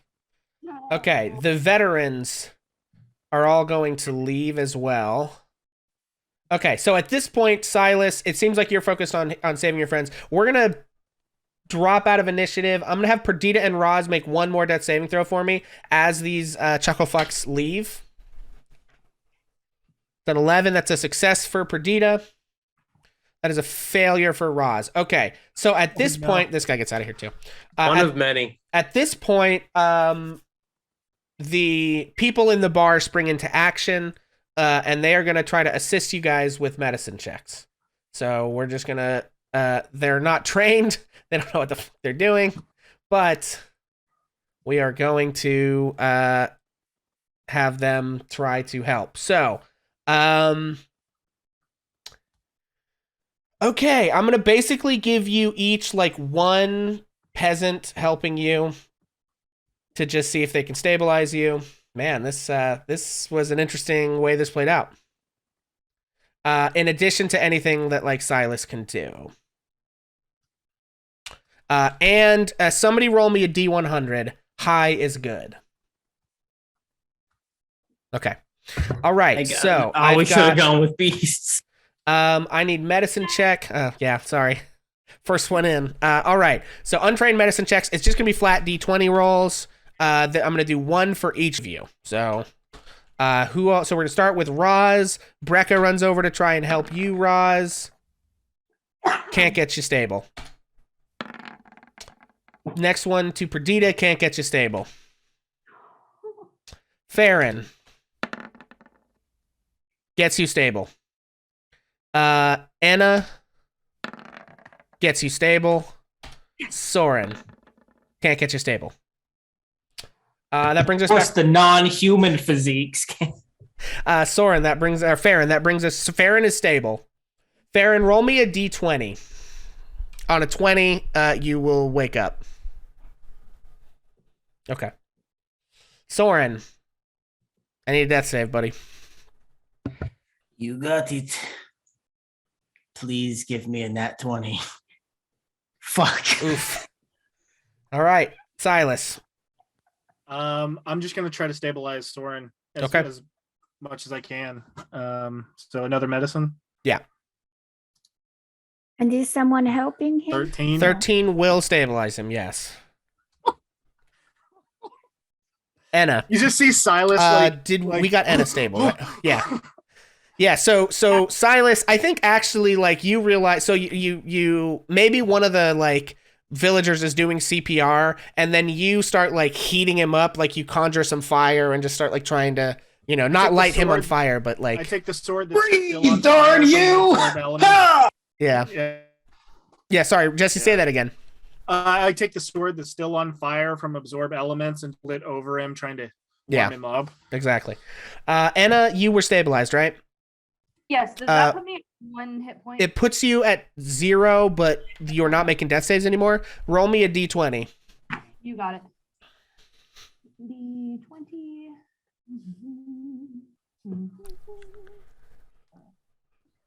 Okay. So you don't wake up. Perdita. I need a death save. Where's everybody at? Oh, fuck. Is that... Did we just lose Perdita? She had a pass for her first one. Her first one was an 11, right? Yes. That's 2 fails for Perdita. 2 fails. 1. Jesus. I'm gonna cry. I can't have any of these characters die. Roz. Well. Oh, Roz. Well. That's 2 fails. No, that's... Oh, you're at 2 fails. Okay. All right. Farron. Roll me a d20. Oh, wait, no. I need to make checks for all the villagers. So, who all is still down? Perdita and Roz. Yep. Anyone else still making saves? Just the cats. Okay, so I'm going to give you 2 each at this point because they obviously they can stop working on the ones that are stable. So, Perdita, you're stable.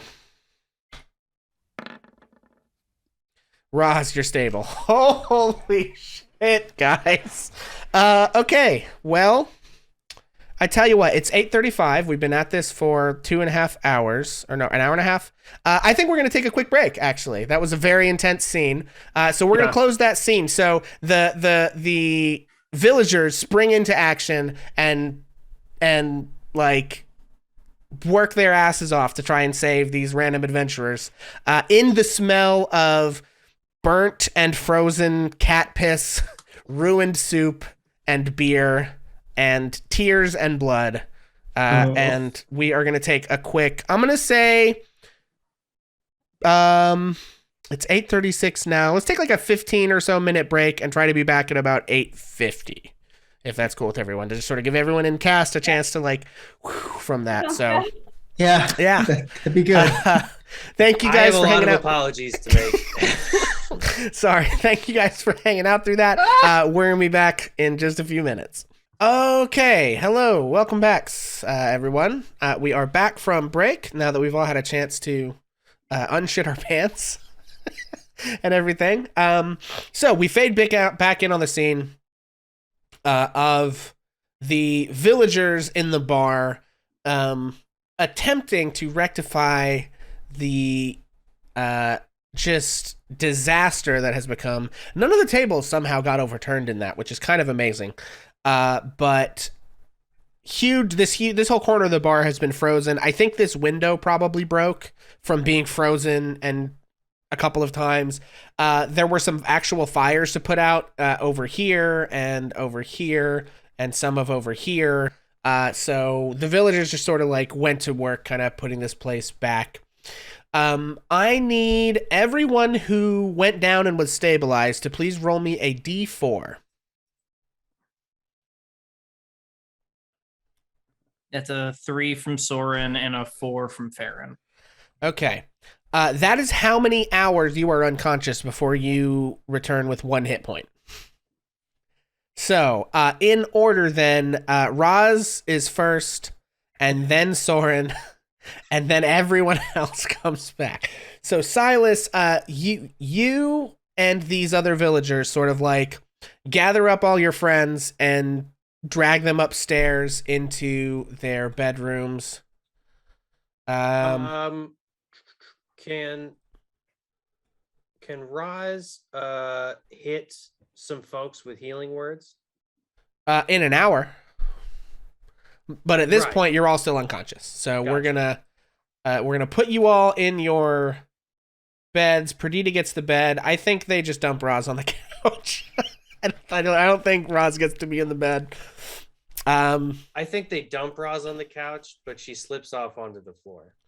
Sure, that's fine. Okay, and I don't think I'm going to need the dynamic lighting for any of this, so I am actually just going to erase it all so you all can see basically everything here.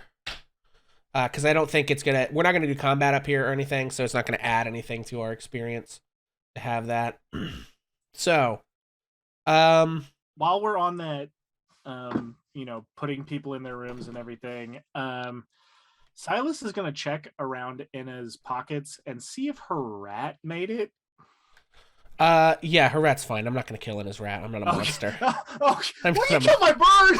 Well, your bird is a familiar, and you can be resummoned. Okay. For 10 gold in an hour, because it's technically a fey spirit and not an actual owl. Okay. So. I just wanted to make sure there wasn't a dead rat. Okay. Yeah, no dead rat. I can be a hard ass when it comes to the rules. Imagine waking up from being frozen to near death, and then you just reach in your pocket and there's just a dead mouse. That's the worst. Oh God, let's stop talking about it. I was gonna move it and be like, okay, maybe we can bring it back. I don't know, like take it with Soren and be like, can you bring back the rat? Before she finds out, I don't want to replace it with a new rat. Oh my God. Well, in the alternate universe where that happened and I was more of a dick, you all would have the enjoyment / pain of that whole playing out. Okay. So let's talk about, so they drag everybody upstairs, kind of begin to put them to bed. Silas, what else do you do? Do you like talk to any of the villagers? Like what does Silas get up to during at least the first hour when Roz is unconscious? He's going to get another beer. Okay. All right. That's fair.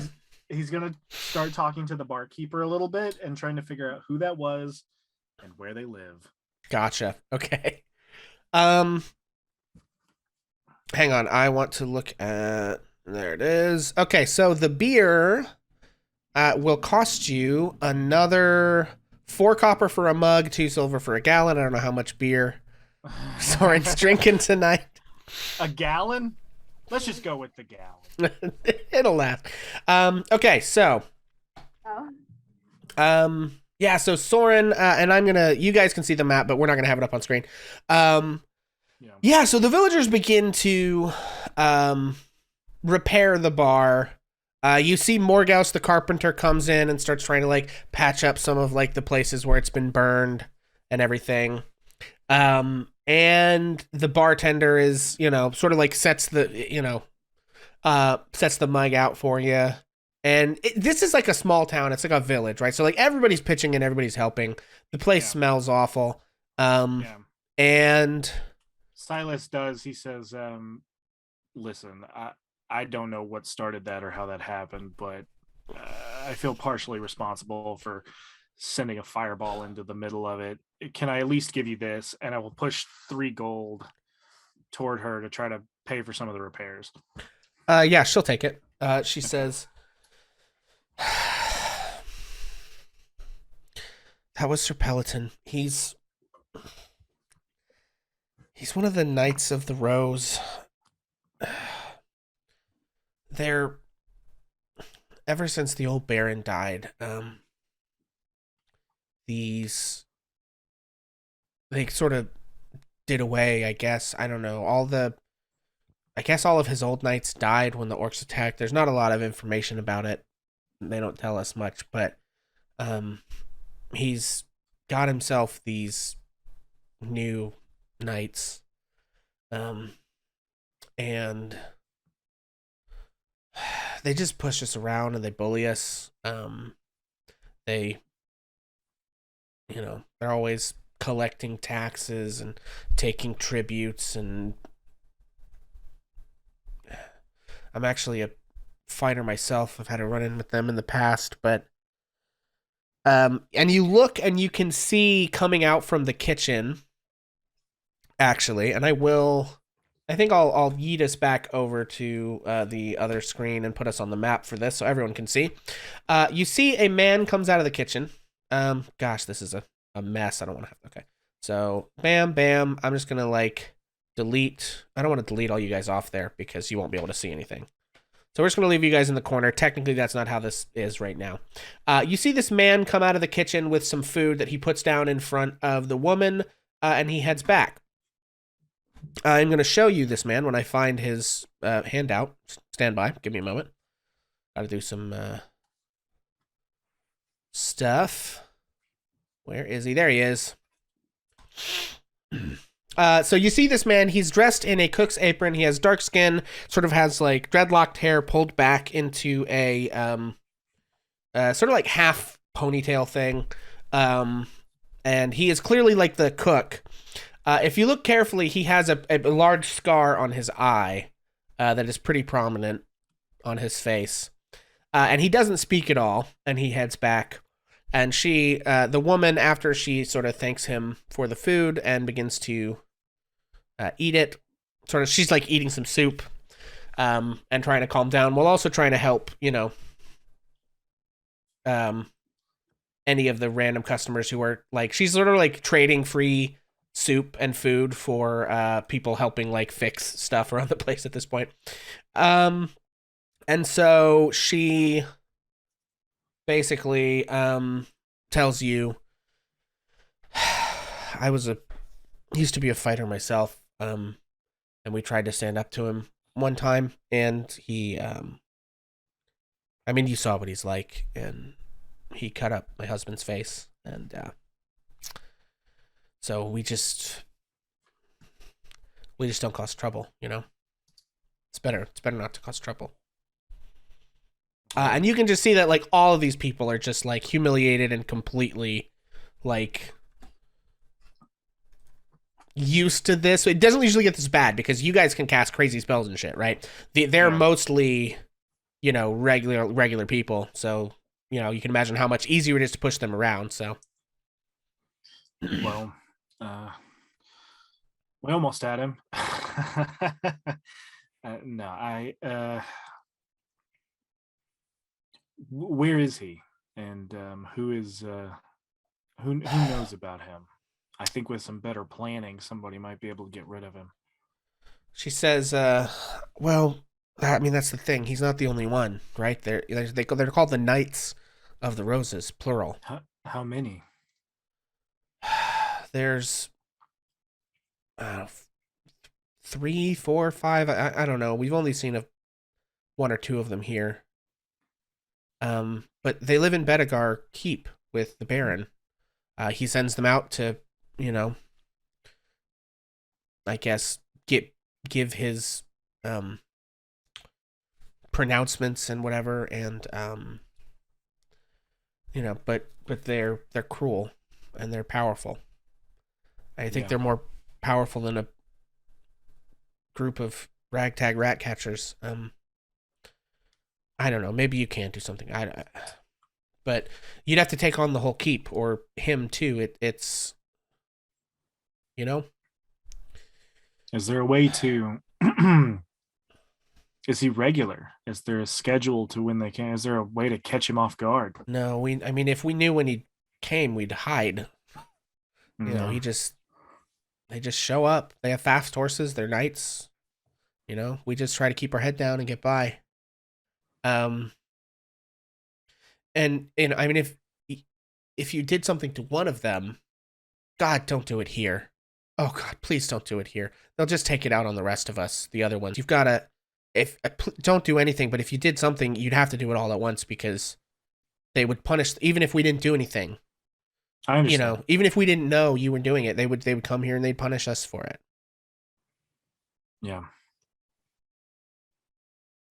I mean, I think they probably will not come back for a while. He got what he wanted. He scarred your friend's face.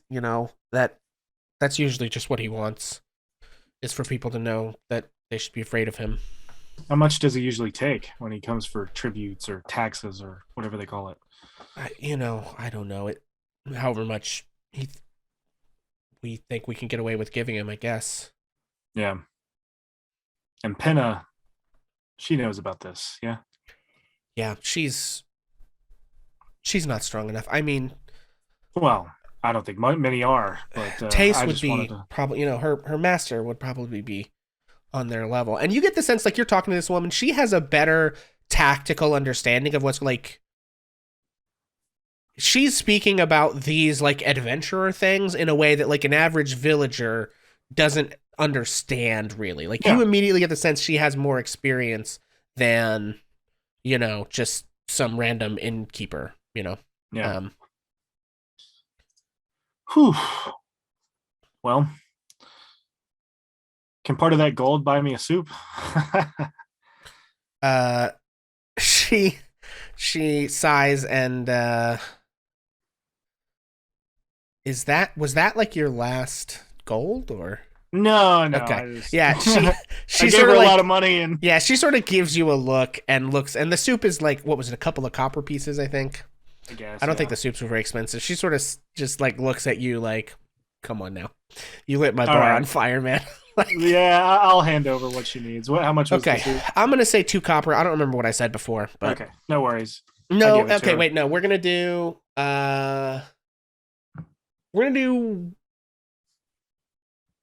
7 copper. It's like $7 for soup. I don't know. Okay, I can do that. Okay. Now, so I'm not going to stay in this scene because I don't want to just like leave everyone else out of the loop. So no worries. At some point, because Silas, like, this conversation doesn't happen immediately because they're, everyone's rushing around. You're helping get your friends. So long about this time, you're finishing up this conversation. Begin to eat your soup. Roz, back upstairs, and we're going to go back to our RP because I'm done showing them Gowan. Roz, you wake up having fallen off the couch onto the floor upstairs in this room.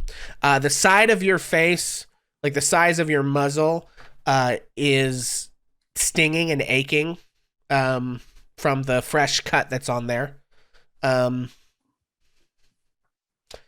So yeah, what do you do? Roz, winces, attempts to brace herself, sort of sitting on the floor, back against the sofa. Looks around with her only good eye to see if Perdita is also in the room. Yeah, so you do see Perdita, who has been laid onto the bed. I think Roz attempts to stumble over to Perdita and whispers as loudly as Roz can. You must rise and show them the blood in your veins. And casts healing word, first level for 5. Okay. To resurrect Perdita. Yeah, Perdita, you come back to consciousness with 5 HP in this bed. The minute she sees Roz, she backtracks across the bed as far away from Roz as she can get and says, "What were you thinking? What were you doing? Did you want to get us all killed? You crazy cat!" It is better to die fearless No, than to be afraid of death. no, you have not the right to kill other people because of some crazy idea of valor that you have. You almost killed everyone. Maybe you did. Where is everybody else? What are you doing? Get away from me. I want no part of you and your stupid valor. You would only get people killed and I will tell you that I have seen people die, and I have seen a hallway full of blood, and I have seen people that I cared and loved about with their body parts missing and blood and gore all over the place. How dare you? How dare you decide for other people that it's all right to die? Get away from me. And if her 5 hit points will carry her, she's headed out of the room. Yeah, I mean, you're conscious and you are now assumed to be as battle capable as you ever are. D&D, folks. But yeah, so Perdita yeets herself right out of the room. Roz and Perdita, what do you do? Well, Perdita's going to look into the other rooms and see that everyone is sleeping or unconscious, but breathing. So she will check everyone. Okay. Great. And when she sees that they are breathing, where is Roz? Roz drags herself up off the floor as Perdita pushes by her. Get up, you fool. It is only a flesh wound. Gonna cast another healing word on herself just to get a bit of oomph back on her feet. Yeah. So you cast the healing word, and like the coldness and numbness in your extremities starts to go. Your blood flow comes back, and I do think the wound begins to close, but it does still leave a scar. I think it's like it was frostbitten as it was cut, and almost maybe feels a little like cursed or something. And so, Roz, it heals, but you do have this fresh scar across your muzzle.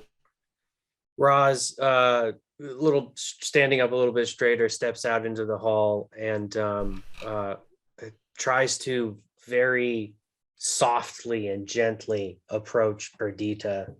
Is Perdita in one of the other rooms now? Well, Perdita's going to go from room to room. Go ahead. Sorry. I was going to say, and check everyone. And when she finds out they're breathing, then she is looking for Roz. And if she runs into Roz beforehand, she does not. So I think, because like thinking about realistically the amount of time it would take, I think that it would take more time to check the pulse of everyone in any one of these rooms that they're breathing than it would for Roz to pull themselves off the floor and cast a single spell. So Roz, you probably find Perdita as she's like before she gets to the third room, but after she's been in the second room. So yeah, and I think Roz, Roz notices what Perdita is doing, that she's she's checking on her friends. She's interested in the welfare of the rest of the group. And Roz is now starting to feel the weight of humiliation, but also responsibility and guilt. And Roz is just kind of like hanging her head in the hallway. Perdita, I can wake the others. Do it. Fix it. You must fix it now. Fix it. I do not see I do not see the wizard. He's not here. I'm going downstairs to look at him. Before you go, him. please. Can you teach me? Can you teach me about others? My time has only ever been spent in the care of my family. I do not understand your ways. Could you teach me? Oh, Roz, I am so angry. I am so angry. I have seen so much of this already. There is much to talk about. Yes, you must learn. You must learn to... We'll talk about it later. I've got to find the wizard. And she runs off. Please, but she over her shoulder says, Roz, fix them. Make them better. It's a good place to begin. And she is searching for Silas. Roz goes back to the room, puts another notch on the inside of her shield, and then goes to Enna's bedside and whispers into her ear, Rise, bringer of light. You must heal the wounded. Cast healing word. You get 7 hit points back. And as Enna wakes up, Roz is going to go to Soren, whisper into Soren's ear.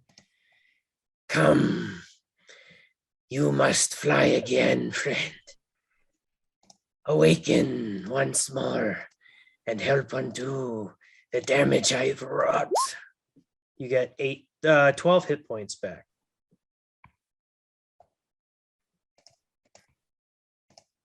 And as you both wake up, I think Roz kind of addresses the two clerics. I must rest. Another life is taken, and so I may sleep to be reborn again. I will be in my room. And goes to the room and immediately passes out. Well, Okay. I suppose we should get Farron up if she isn't, or if they aren't up yet. Let us go. And I think Soren's going to go make sure that Farron is also up with the healing word as well. Okay. Actually, just to cure wounds because Soren doesn't have healing word prepped. Gotcha. So that's 8 hit points Okay. to get Farron back on their feet. We will have a conversation with Rose when she is awake. Until then, I will go find Silas.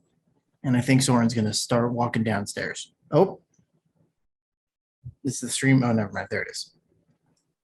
I thought I had the stream messed up. And I think Soren goes downstairs to find Silas.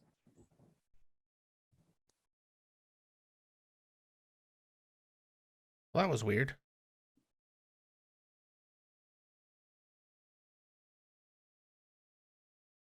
Hang on. Sorry, something strange is happening on the...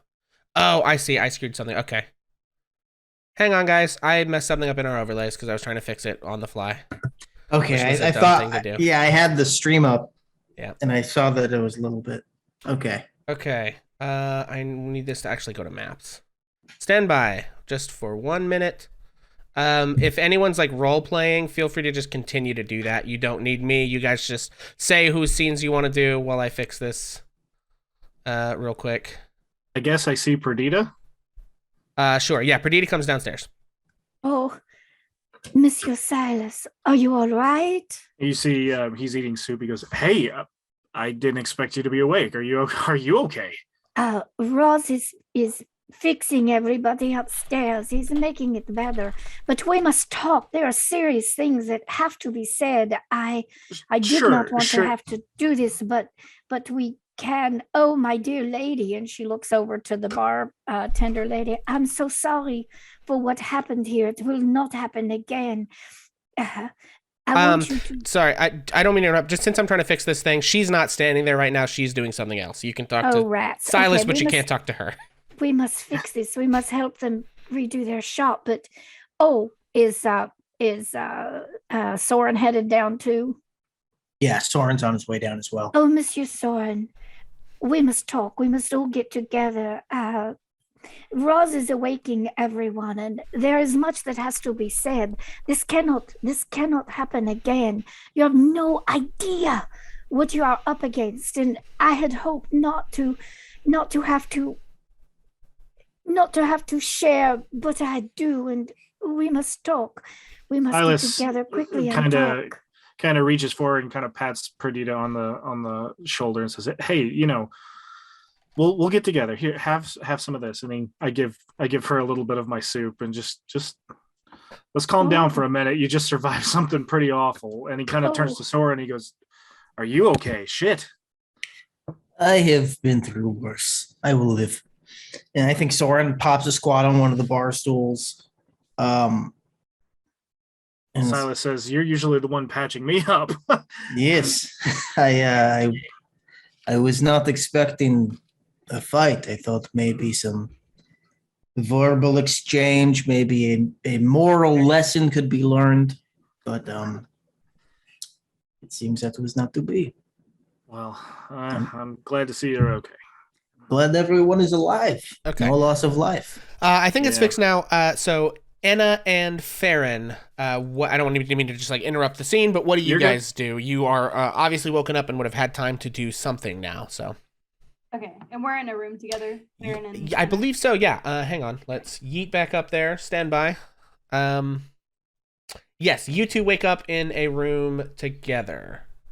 Okay, so Anna is gonna wake up and she's gonna take out her little mouse and just say, "I'm glad you're okay, little one," and just like takes her finger and like rubs it down his head and his back. And then she just kind of sits there. She is very distraught. She doesn't look very happy. She's just kind of like really just zoned out, like dissociating from the world real quick while she's holding her little mouse. But then she looks at Farron and she goes, "Are you okay?" I kind of pat myself and see if I have any injuries or whatever, and kind of like assess that I am okay, but I'm very shaken up and look at Anna and just like we could have died. Like how did we get it? How did we let it get that bad? Death is inevitable. It finds its way.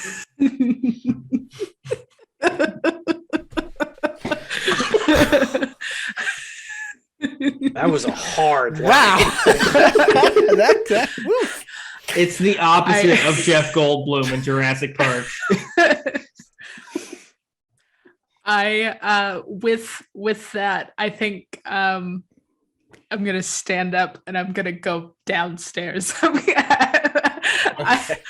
gonna go assess the damage and I guess ask if there's anything I can help, because I have a little bit of experience with like building things, and if I can fix a little bit of the damage, I would like to do so. Okay.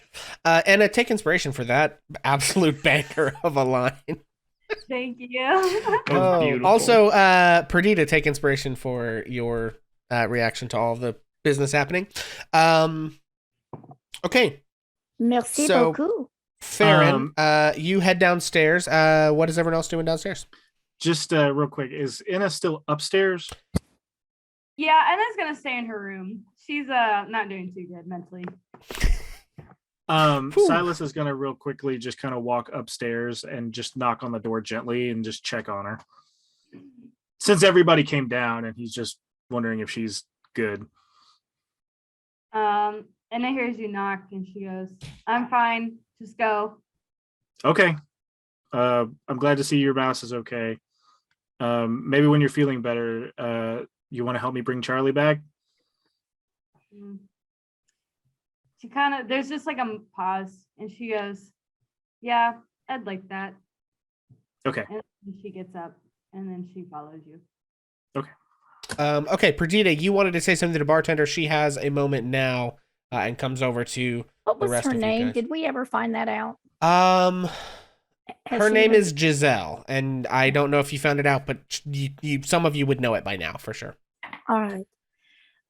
Oh, my okay. dear lady, I'm so sorry that this all happened in your place. And I would like to make it up to you. And then Perdita is going to give Giselle 6 gold pieces. Okay.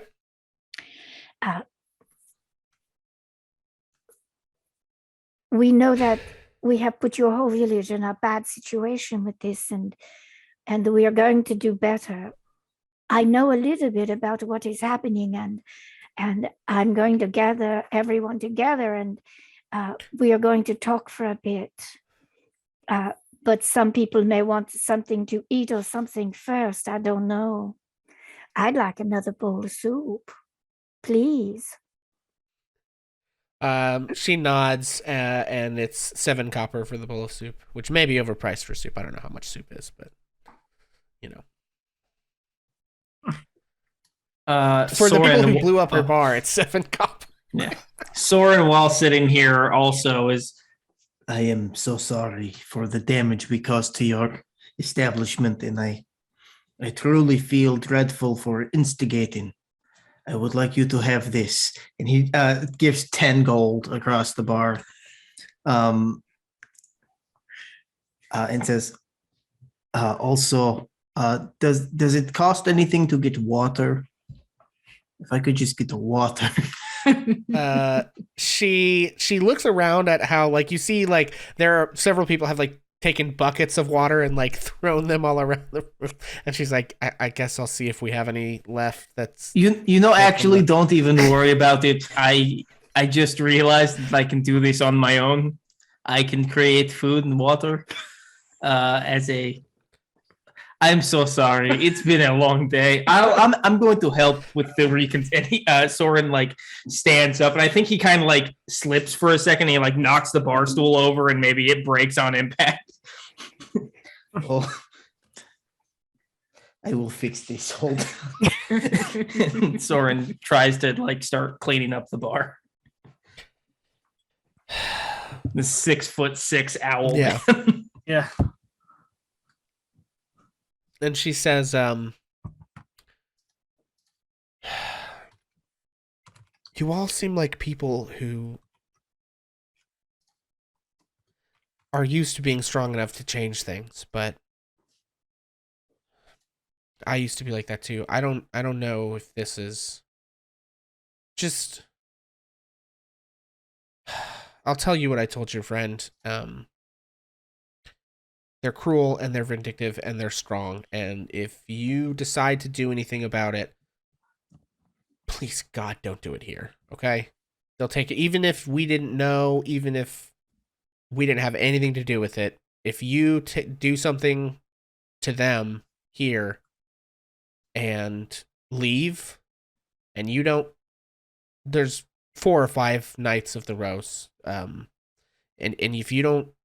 if you do something and you don't get rid of all of them, whatever's left will make it hell for us here. So just,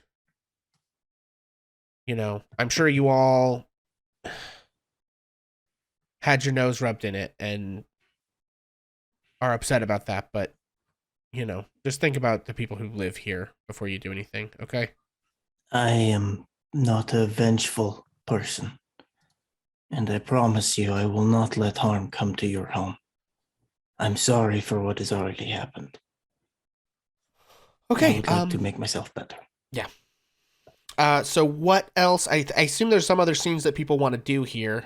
We've got about half an hour, so I think we'll mostly focus on those for the rest of the session. So like what all, I know Perdita wants to talk to everybody. What other scenes between PCs, or do you guys just want to kind of like role play through this? At some point, I want to go to Penez and get enough material to bring Charlie back. Okay. But Yeah, that we doesn't can have just sort to of hand happen. wave that if you want, unless you want to RP it out. No, that's okay. Anna, you want to come? Yeah. So we go to Penez. I buy the brass brazier to take with me, or do I borrow one that she? What are the materials for that spell? So it's like incense, charcoal, herbs. They're consumed by a fire and a brass brazier. I think you probably like have one as part of your spell component pouch or whatever. Yeah. I would think I'll because it's probably not the only, and it's like a thing that you use to always like burn that type of stuff, you know. Yeah. So I'll just spend the 10 gold to buy the incense and things. Okay, cool. And anything else, or do we just want to jump forward to Perdita, kind of gathering everyone to discuss what she has to bring to the table? Would it be a long rest before that happens? Oh no. All right. Nope. I think Soren would want to talk to Farron for a little bit, just like when they sit down at the bar. Okay. And just You pulled me from the cat piss and the fire, and you risked yourself for me, and I want you to know that I appreciate this. No problem at all. I saw you go down, and I also don't have to breathe, so just going into the cloud of so it is piss. It is a gaseous piss. Yes. Ew. It is I'm not one to judge other cultures. They all have intricacies that we may not understand and have predisposed bias. But it is a little weird, isn't it? Like it's pee. It is a weapon. Has she been collecting this whole time? I haven't been watching. I think that'd be kind of weird. But I just wanted to say thank you, and I have your back. And if you ever need anything, any advice, I know I'm kind of the square around here. You know, I'm team dad. I get it, but I've got your back, sport. And he kind of gives like the punch to the shoulder. It's like, all right, good talk. And he goes and tries to like clean up the bar some more. Okay. Perdita, do you wait until Roz like wakes up, or do you wake up Roz, or do you have a conversation with everyone else? And do you do this down in the main room, or do you like take everyone upstairs? What's the deal? I would say that there is something that I need to tell you all, and we should be together when we have this conversation, but maybe we really, I think maybe that Giselle might like to have a little time away from us. Yes, we should go upstairs, and I have something I need to share. Can we do that? Can we go upstairs and we'll check on Anna and Roz, and if they're awake, we'll include them or not. But I need to tell you what I know. Okay. Yes. Okay.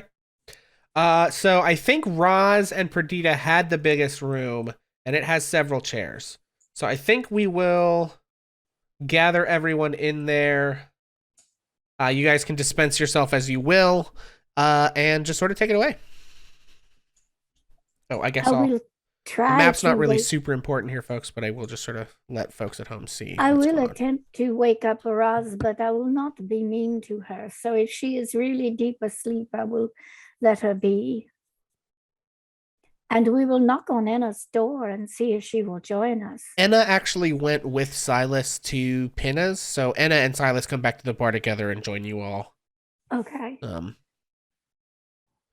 upstairs, unless someone makes any other choices than that. I thank you all for taking this time, and I know we are tired and we need to get a rest because we're all nearly done in, but I have to tell you that I know more about what happened back in Bedegar when the Bedegar family was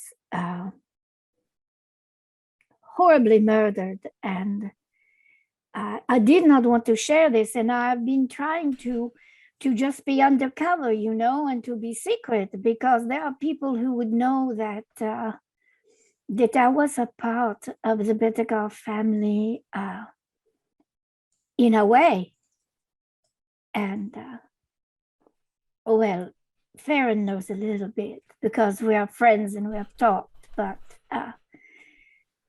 these knights are bad, and the people that are with them, you saw that before you fell, those of you who didn't fall early saw that Pelliton would have killed his own people with no problem at all.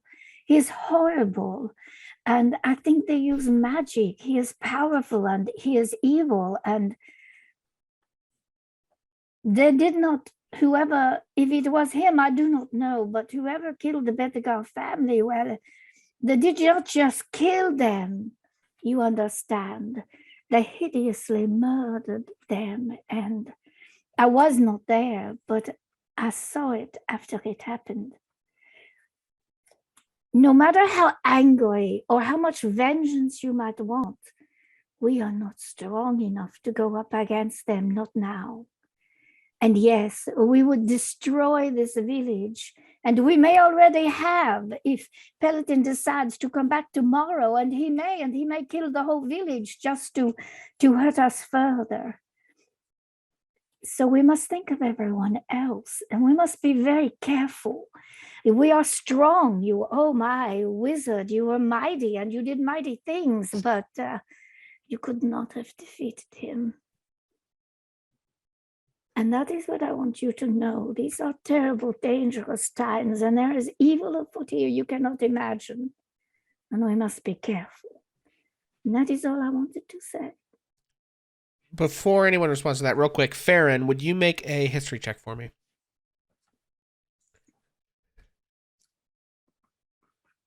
Boop, boop, boop, boop, boop. 13. Okay, that's good enough. So, as she's talking about the questions about who killed the Bedegar family, that the story that is going around, because you were in the capital at the time, even though you weren't specifically with Perdita, like when she went back to the castle, the story that's going around is that a clan of orcs known as the White Tusk Orcs were the ones who executed the attack. So the story that's going around is that orcs broke into the castle and killed the Baron and his whole family and then fled.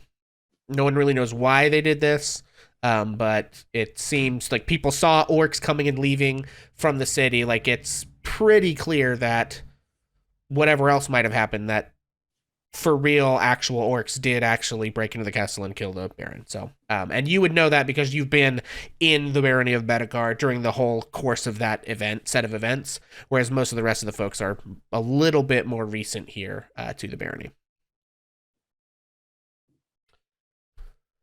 So, that's what you know, but anyone else, or anyone can feel free to respond to anything Perdita just said. Well, sorry. Go ahead. That's okay. I was just gonna say Anna shudders at the word murder and just stares at the floor. I would not like violence to come upon these people, so I don't think we should pursue them.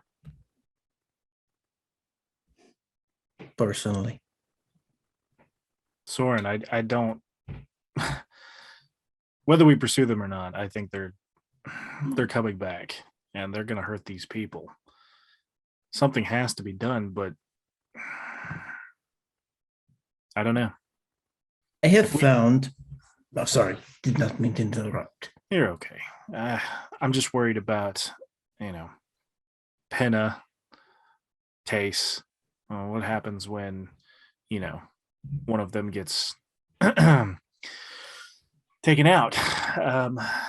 These are people that have been good to us and that have helped us. I think that I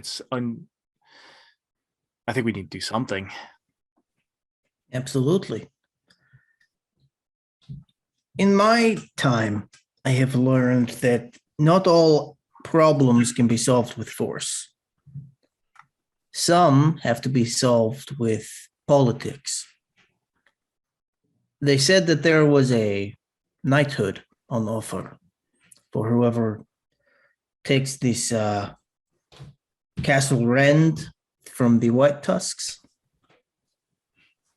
Maybe that is what we do.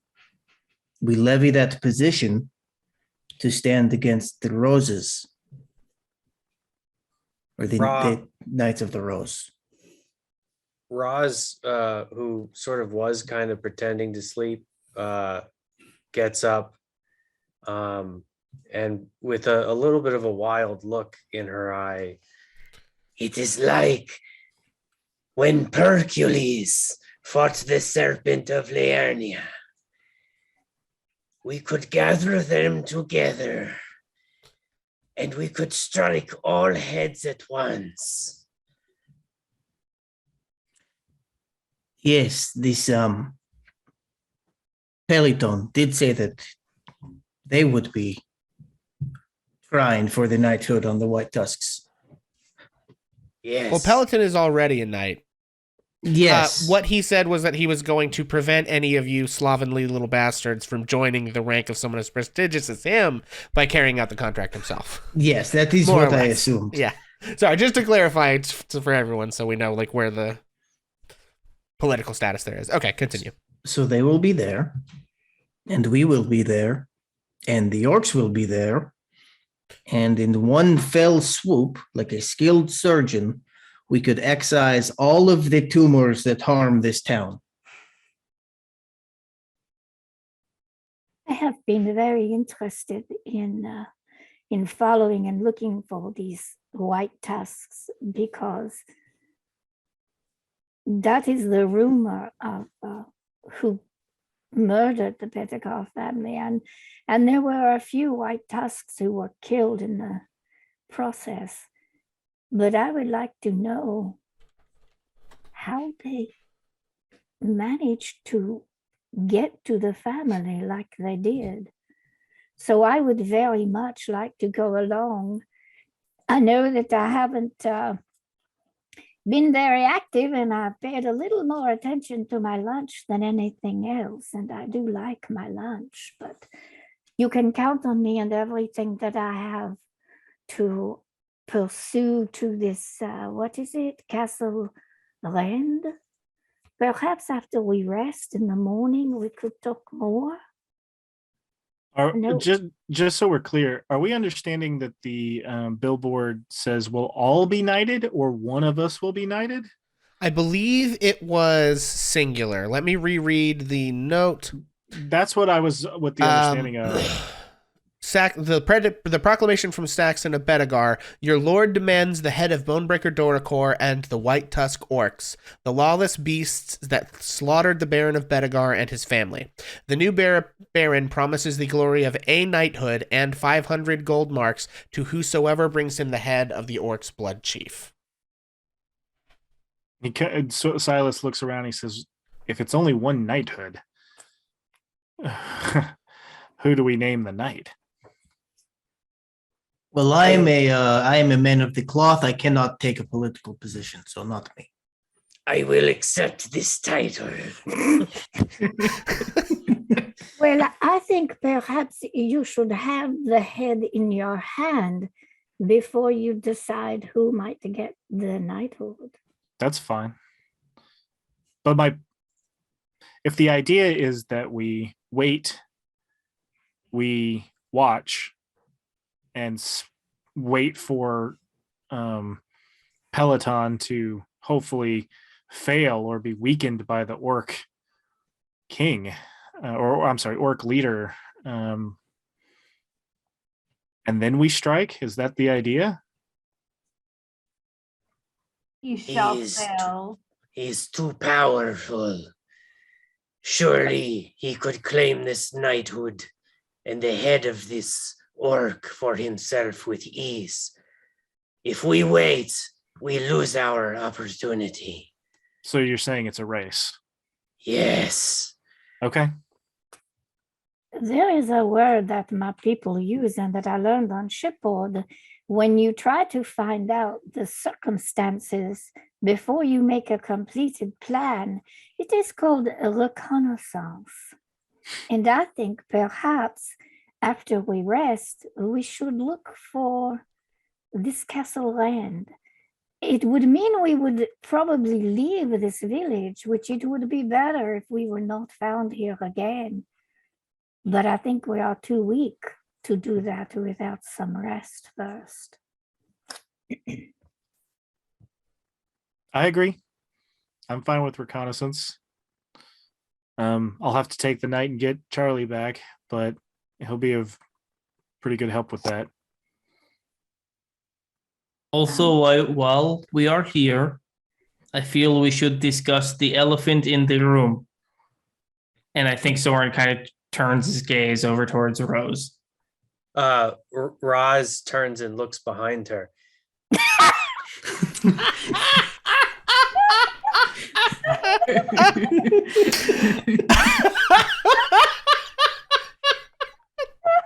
Okay. I see no elephant. You are blind, old man. You need rest. My eyes are not what they used to be. I meant metaphorically, you.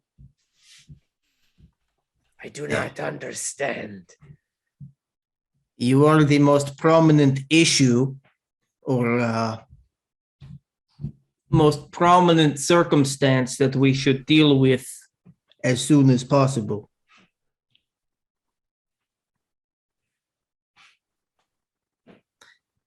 And is this how everyone feels? Roz, just to be clear, this is an intervention. This is an intervention. You don't understand. I must seek glory. At the cost of other people? It is what is expected of me. Well, Roz, while you're in this group, the expectation is that you work with us and help keep us safe. And what happened today was the opposite of that. And we care about you. We don't want to see you hurt. And we also want to survive. So let's just take a moment and maybe weigh glory against some of your friends next time, okay? Farron and Anna, do you have anything you want to add?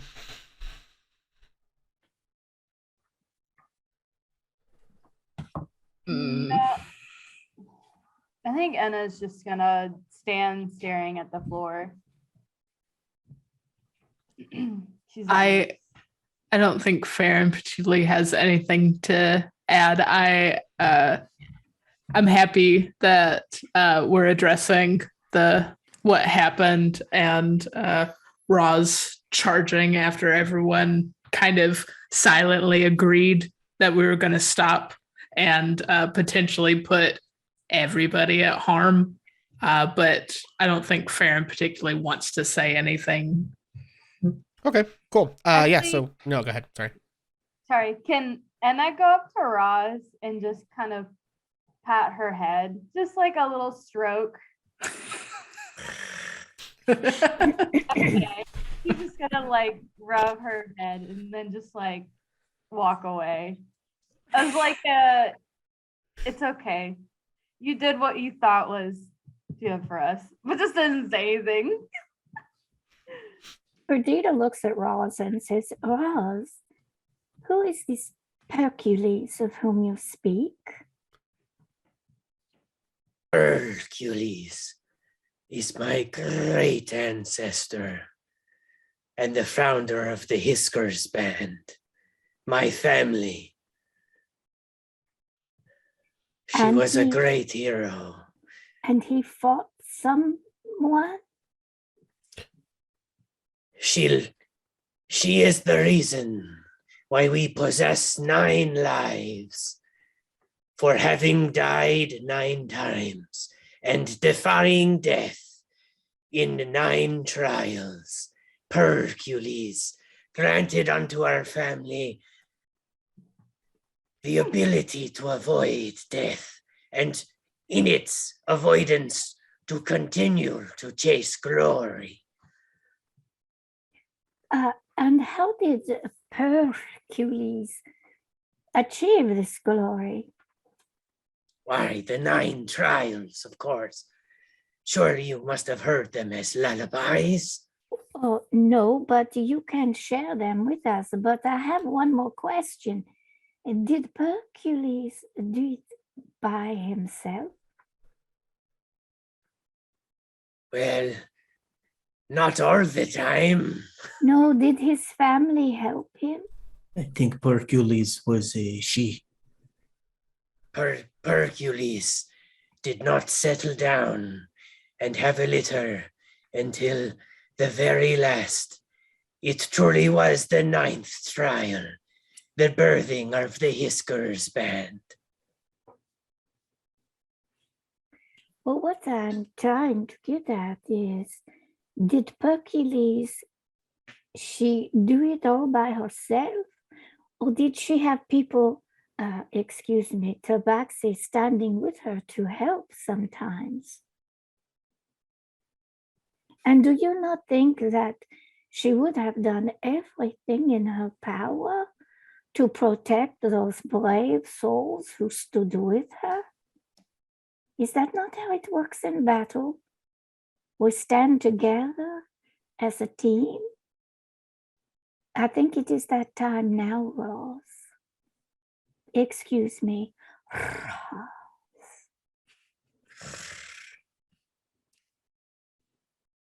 Yes. I will put my anger aside. I'm sorry I was so ugly. And I will stand with you, Rose. But I must be able to trust you. We all must. Isn't that right? Your words speak true. Before now, I did not believe that any others would care so for me. I will do my best to honor you as my newfound family.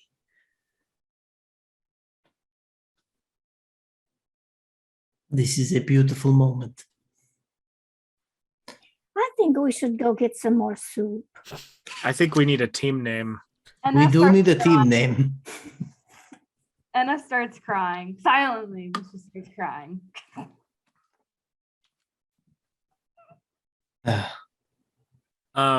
Well, We have. Oh, sorry. Go ahead, Silas. he kind of looks at Perdita and Roz. He goes, "Can I borrow your floor for like an hour?"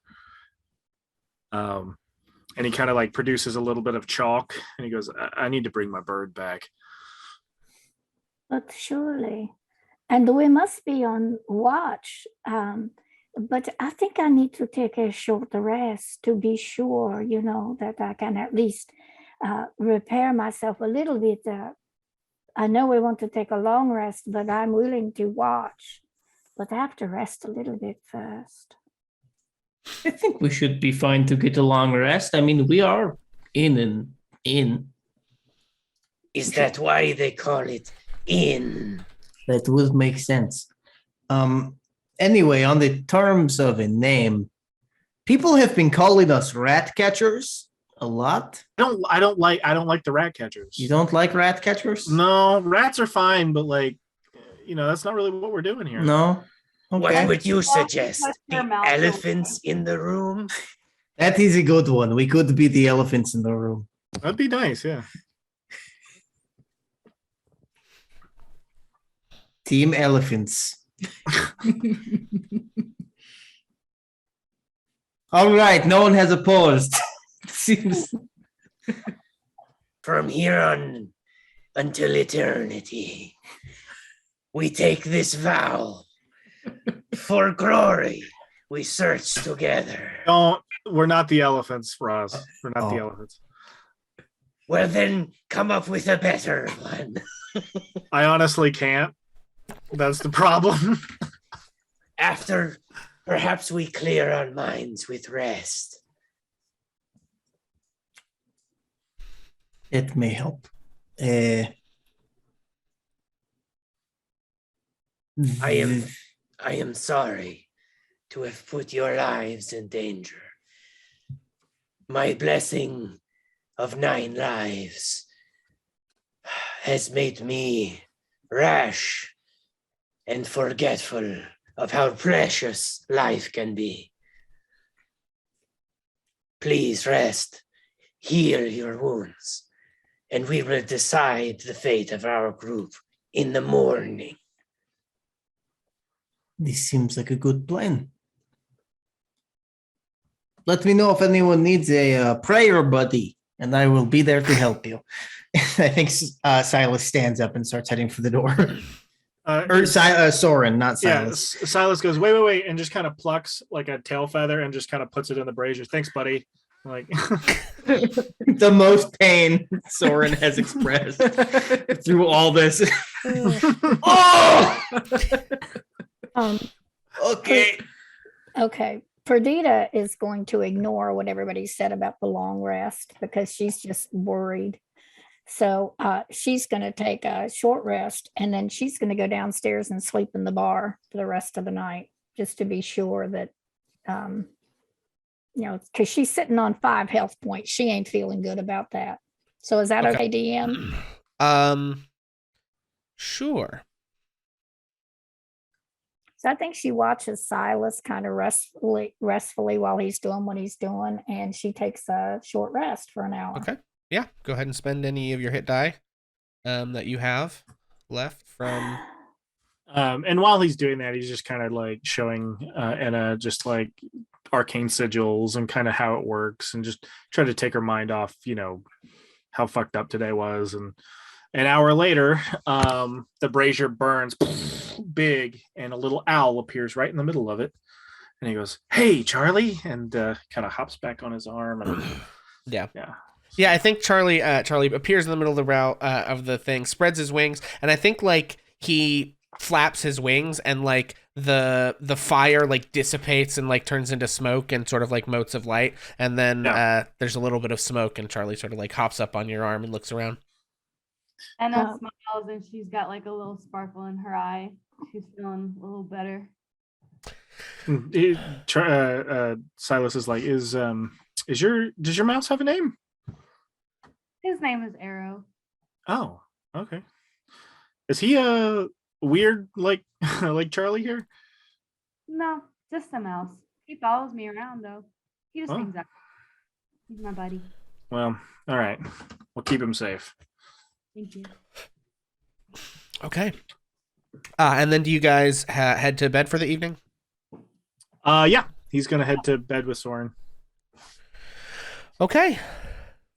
Cool. He's gonna snuggle his owl friend tonight. Yeah, so let's see. If I recall correctly, Farron and Enna were in this room. I think I had those beds backwards before. It doesn't really matter, does it? And Silas and Soren were in that room. Obviously, Charlie would come with you. The brazier is gone. The magic circle gets smudged. Perdita goes downstairs. Roz is alone in the biggest room in the inn. Nice. And you all go to sleep. And in the middle of the night, a scream and a chorus of bestial roars shatter the stillness of the night. Fuck. Distantly through the windows. I would like everyone to please make me a perception check.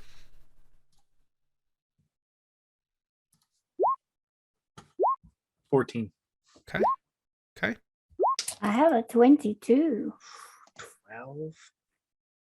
Why can't I? Oh, here it is. Okay. 15. Okay. That's a 15 from Soren and So- a 22 from Farron. Gotcha. Everybody passed. The DC was only 10. It's pretty loud. So you hear this just piercing shriek of a young woman's voice split through the night, and you hear a chorus of roaring sounds. Coming from, it maybe seems like the southeast, maybe. You're not exactly sure. What do you do? Just to make sure, we have not gotten a long rest. No, that is correct. Okay. Silas looks at. You all would have had time to take a short rest if you want to spend any of your hit dice, but you also don't necessarily have to do that if you don't want to. I'm definitely doing arcane recovery.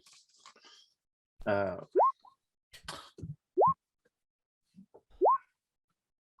damn it. I got 6 hit points back. Brutal. Well, you did take a real beating today. Yeah, Soren's not doing too hot. Soren's old man, very sore. Yeah, Soren waking up, not in his armor. It's like, shit. And I think he opens the window up and spreads out his wings. Oh, shit. And it's all right. I'll keep in touch. And he takes off out of the window. and Silas goes right behind you, and he's going to focus on Charlie, and Charlie's going to take off right next to Soren and go with him. Okay. Roz is leaping straight out the window and going 120 feet in the first. Okay, so Roz, you take 12 points of falling damage, jumping 20 feet out the window. Yeah. Oh, God, And keeps running. Roz. It's a bad day for Roz, guys. Yeah, this is a great day for Roz. Roz loves it. Okay, What if so that had knocked you out, though? Just BAM! That would have Okay. been funny, yeah. all right, so we're gonna swap back over to the map here. Well, and Perdita would also be running and dashing out the door and heading Okay. in the direction of the noise. All right, so a lot of you guys are very fast. You'll get there maybe at different times. So okay, cool. Let's see. So some of you guys got like 20s on perception checks, right? And stuff. So those who have perception checks above 20 would have been able to sort of determine the direction of everything that was happening a little bit. So here's what happens. Here's what you can detect, folks, is that the scream that happened was pretty solidly to the south of you guys at the inn. You think it might have come from the ford in the river. However, by the time you guys get yourselves up and going to head out, you basically have a bit of a choice to make, because about that time there is a loud explosion and a fireball erupts from the southwesternmost edge of town, probably from Pinna's house. So you can go towards the site of the initial sound that you heard, or you can run towards Pinna's house on fire. What do you do? Is that only folks with a 20 who? Well, I would understand assume. I assume the people who have higher than a 20 somehow communicate quickly what's happened, what they can Okay. determine. So Okay. I'm sort of giving that to the party as if it's been dispensed by everyone. So I can fly and I can get Pinna out of the fire. I'm going to shoot a message up to Soren and just to say, go look, don't engage. I'm on it. I don't know if I can actually respond or not. Yeah, you can. To message. Okay, cool. Yeah, I'm on it. I will follow the screams. I will be careful not to be seen. I think Anna looks at Farron and she's like, we gotta go, we gotta go, we gotta go. okay. Farron hops up and just in a help is on the way, dear. Just Help is on the way. Can Just- Aaron hold hands, like running out of the room, hold hands, please. Like, Okay, so to be clear, you guys are headed all for Pinna's, and people are going to get there at different times. Yes. or were some of you headed for going the towards- I Ford. thought Soren was heading to Pinna because Okay. she can fly. Ah, I see. Okay. I feel like you think the first thing we thought was the bridge? Yes. Yep. Well, I'm downstairs. Oh and no I no was- wait, I'm sorry. It's not exactly the bridge. It is closer to Pin now that I'm looking more carefully. So Okay. yeah, the first thing you hear is further south than the bridge, but not all the way to Pinna's house, and then you hear the explosion at Pinna's house, which is further south. Well, I'm racing to where I. So heard you the probably first hear about here, I would think, the initial sound, and then you hear the thing at Pinna's house. So sorry, real quick, just remind me who's going where. I guess we're all going in that direction then. So we're all going to Okay. Pinna's house. Yeah. All right, so Yeah. you're kind of moving at different paces. When you get to about here, you have to decide if people are headed straight to the sound that they heard or if they're headed to Pinna's house. So are people splitting off or are you sticking together? Anna wants to go for the sound. Yeah, Roz wants to go for the sound. Okay, I'll follow them. Soren wants to make sure that Pinna is okay, so he's Uh, going straight for Pinna. I think that Perdita, seeing that some people are going to the sound and there's a huge fire and she's very quick, I think she will go on to Pinna's. Okay. And then Farron's gonna go to the sound. Okay, so Farron, Silas, and Enna are all headed towards the initial sound that they heard. Perdita and Soren head to Pinna's, yes? Yeah. Yes. Okay, cool. So,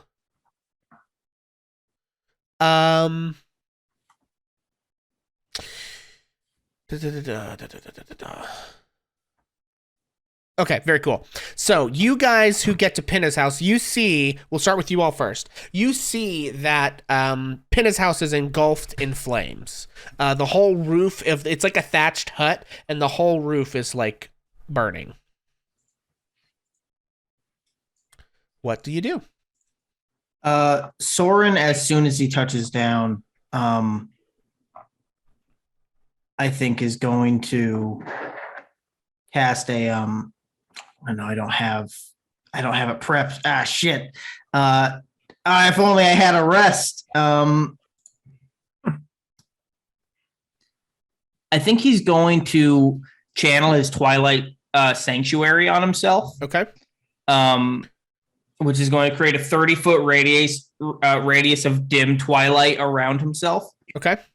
Which is going to give him and anyone who's within 30 feet 1d6 hit points, temporary hit points.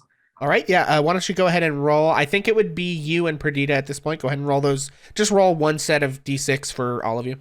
Yeah, that's 2. Okay. 2 temporary hit points. Each gain 2 temporary hit points. Is this something that it's like is this the same thing that Tracker had? Because I guess it's at the beginning of turns. We'll just call it 2 for now, and then if you guys lose hit points, we'll add them back every turn, right? Yeah. Okay. And I also end one effect either being charmed or frightened. Oh Okay. wait, no, that I have to choose which one I grant. Gotcha. So I'm going to do the temporary hit points right now, and Okay. Soren's gonna run into the building to try and find Pinna. Okay. Very cool. Okay. Yeah. So, Perdita, what about you? Well, Perdita is not going into the house, but she's going to look all around to see what caused this explosion. Does she Okay. see any evidence of anything? Yeah. So Perdita, make an investigation check, and Soren, you rush into the house, and you see 2 large charred bodies. Okay, that's a 15. Make a medicine or a nature check for me, whichever's higher for you. Medicine would be Okay. higher for me, so I'm gonna. Well, let me make sure real quick. Yeah, medicine would definitely be higher. That is a 23. 23.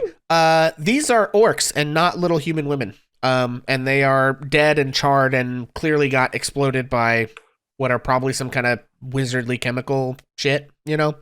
But you do not see Pinna anywhere in the house. The 15 investigation check outside Perdita, as you're looking around, you can't see the source of the fire. It must have come from within the house. You do see that there's a trail in the tall grass headed back northwest along the riverside. Is that towards the sound? I mean northeast. I'm sorry. I know directions.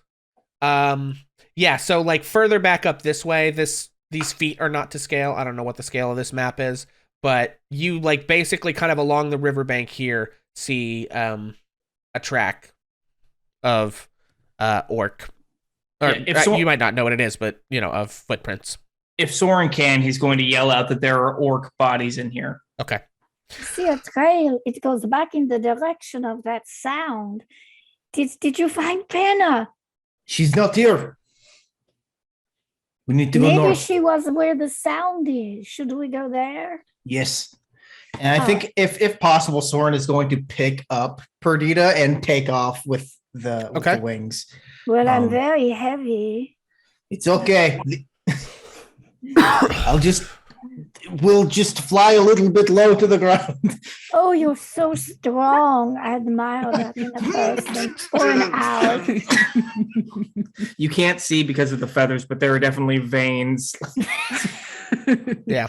Okay, so you head back the other way. The other crew, I would like all of you to make me a perception or survival check, whichever you like, whichever's higher.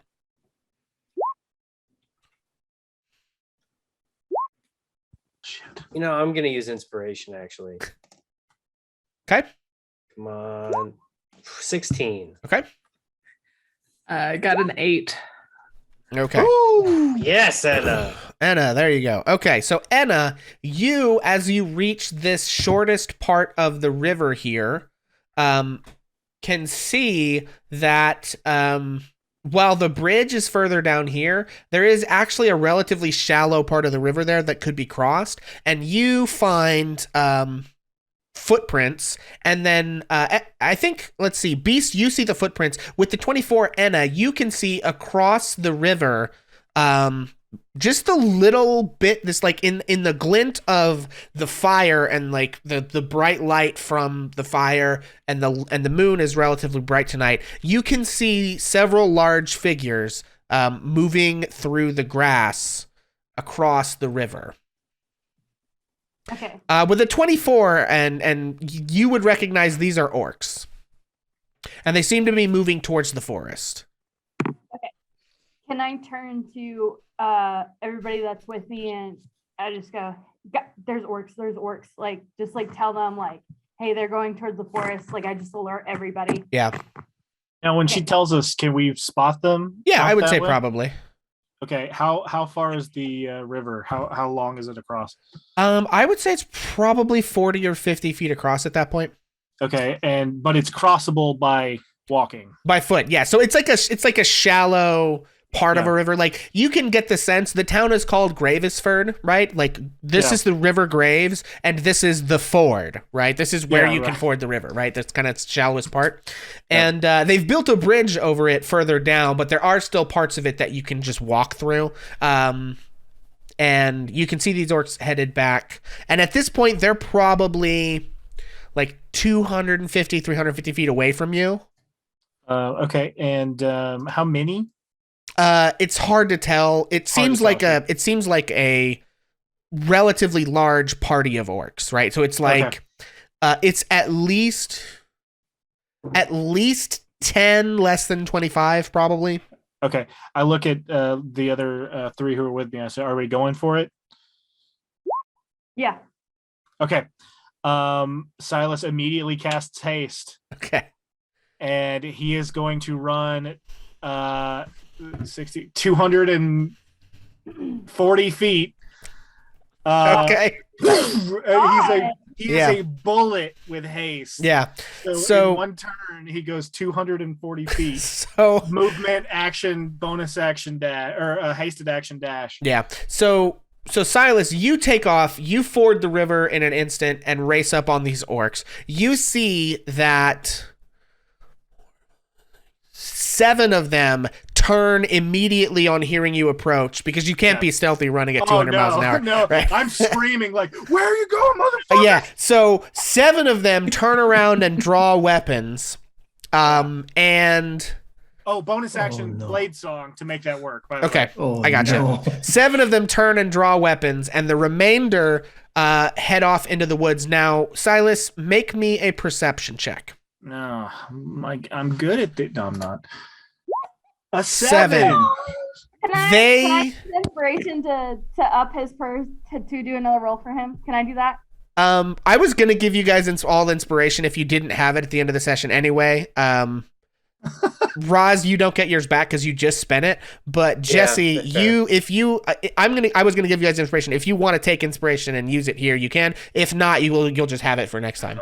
How close are we to ending the session? This is like the last thing that's about to happen. Okay, I'll save it for next time. Okay. So here's what I will tell you. You see, they have something. There's like a bundle of cloth. They have something in there. Like the ones that are leaving have something, right? Yeah. Silas is going to make an assumption and just scream as loud as he can. They have Penna. Okay. He doesn't know that for sure. Yeah. But he's going to scream that as loud as he can. He's not going to get into melee with any of the orcs. Okay. He's just moving like a snake. I'm going to say the orcs, because I said 250 to 300. You ran 240 feet. I'm going to say they're between 10 and 30 feet away from you is like all of the various orcs. Okay. And, okay, so you are 240 feet away from your friend. So everyone else, let's do the math right quick here, right? Enna, Roz, and Farron, with your movement speeds, how long will it take if you dash? To how many rounds is Silas alone? It will take me 1 round to get there. Okay, Roz, 1 round. How much is dash at? No, you have 40. So, and you can dash. It's your movement speed again. Yep. Oh, so like double. 40. Right. Yeah. 40, So if you 80, can move 120. 30 and you take a dash, you'll be able to move up to 60. Okay, that'll take me about 2. Did I do that right? Because you're a wood elf, so you have 35 speed, so that's 70 feet per round, right? So Yeah. that's it's like 3 7 rounds. Yeah. Okay, that's about 3 rounds. Okay, so that's 3 rounds for Enna. Farron.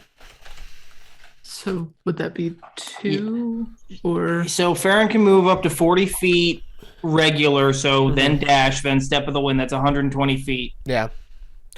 So 2 rounds if you spend the key, 4 rounds if you don't. What? We'll go ahead and make that call now. What does Farron do? I'm gonna spend it just because I saw how fast he was going and need to catch up. Okay. Soren. Yeah, sorry. Go ahead. For Roz's calculations, it's also 120 feet twice, so that's 2 rounds. It's 2 rounds. Okay. Sorry.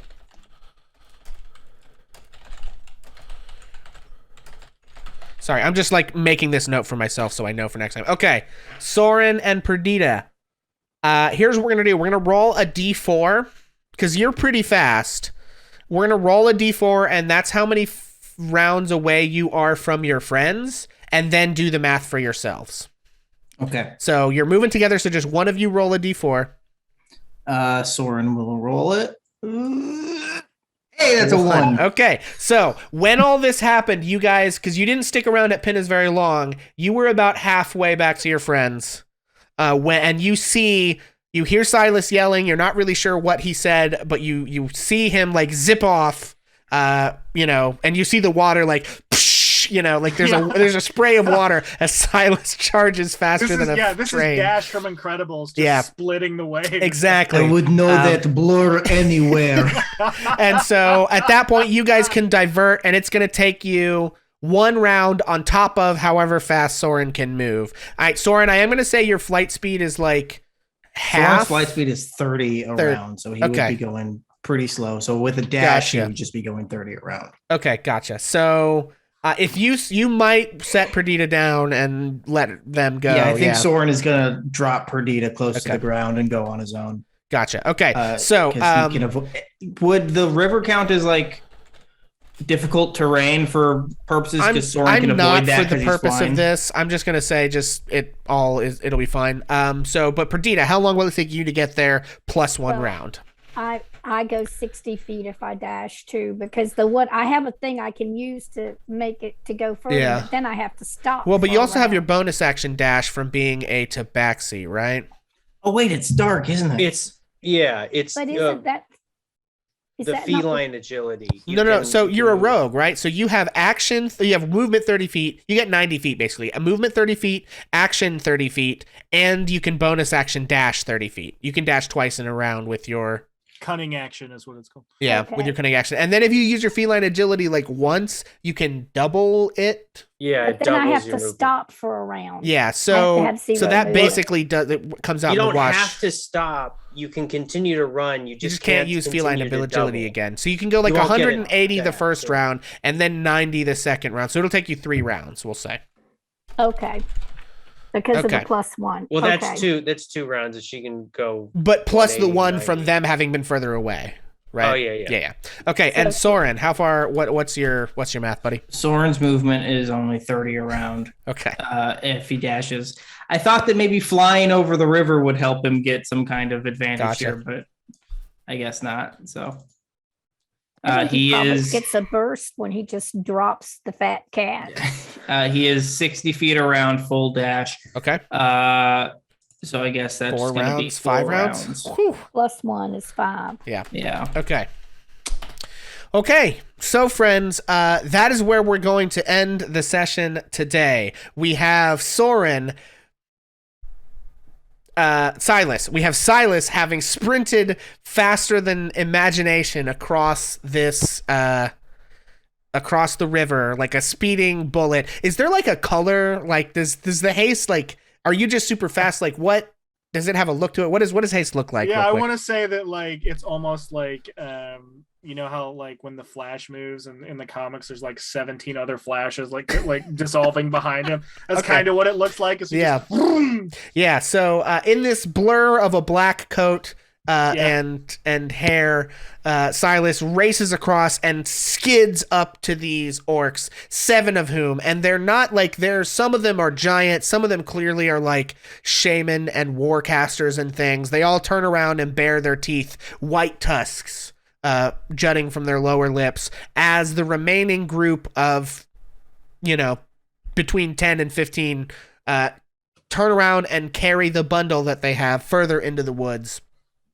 Silas slides in, sword out, wand out. He goes, oh shit, oh shit, oh shit. Yeah, oh shit, oh and shit, oh shit." seeing their friend, all of the rest of them leap into action at various different speeds. Farron and Roz are maintaining they're at pace. Enna's a little bit behind. Perdita is sort of on an interception course with Enna, and Soren bringing up the rear, flying as fast as his owl wings. Owls, famously, nature's slowest bird. Nature's slowest bird. And so they are racing to see if they can get to Silas in time. And that, friends, is where we are going to end our session today. Thank you all very much for hanging out with us. What a wild ride. From almost TPK to silver bullet orc catchers, all in the same session. Everyone take inspiration except for Roz, because I think I already gave you yours, basically. Yeah, that's fair. But excellent roleplay, everybody, from the end of that session. We will be back again in 2 weeks. So no, that's the one we're going to miss. No, that's April. We'll be back again in 2 weeks. April the 8th, here, 7 p.m. Starting next week, on the 1st, on April Fool's Day, actually, we are going to be starting another new campaign with a whole other group of people. I am still going to be DMing, but my good buddy Vincent Page has been dying to get back to playing some D&D, and so I have graciously agreed to run Curse of Strahd for him and several of our other friends.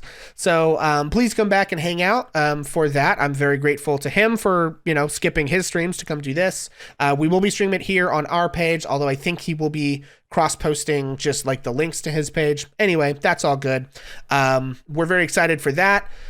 And I am Pixel. You can find me on the internet at facebook.com/hammerpixel, where you can watch me play, at this point, a lot of Elden Ring, which has been incredibly fun. And we have been enjoying that. And we are going to go around once more, and everyone just remind folks of who you played tonight and any place that they can come find you, should you have any place where they can come find you. Trish. Well, my name is Trish, and I play Perdita, and you will find me watching my sons when they play the games that they play online. And well, I got very angry tonight, but I'm over it now. Alrighty, and Jacob. Hi everyone, I'm Jacob. I play Soren Fairtalon. You can find me here on Ages of Ainor, or sometimes playing with Pixel on his streaming channel. Yeah, we need to get some Sir Gigachad back in the action. I'm so underleveled. Oh man, I'm so overleveled now. So this will be fun. We've changed up the dynamic. Yeah, the student has become the teacher. Kinsey.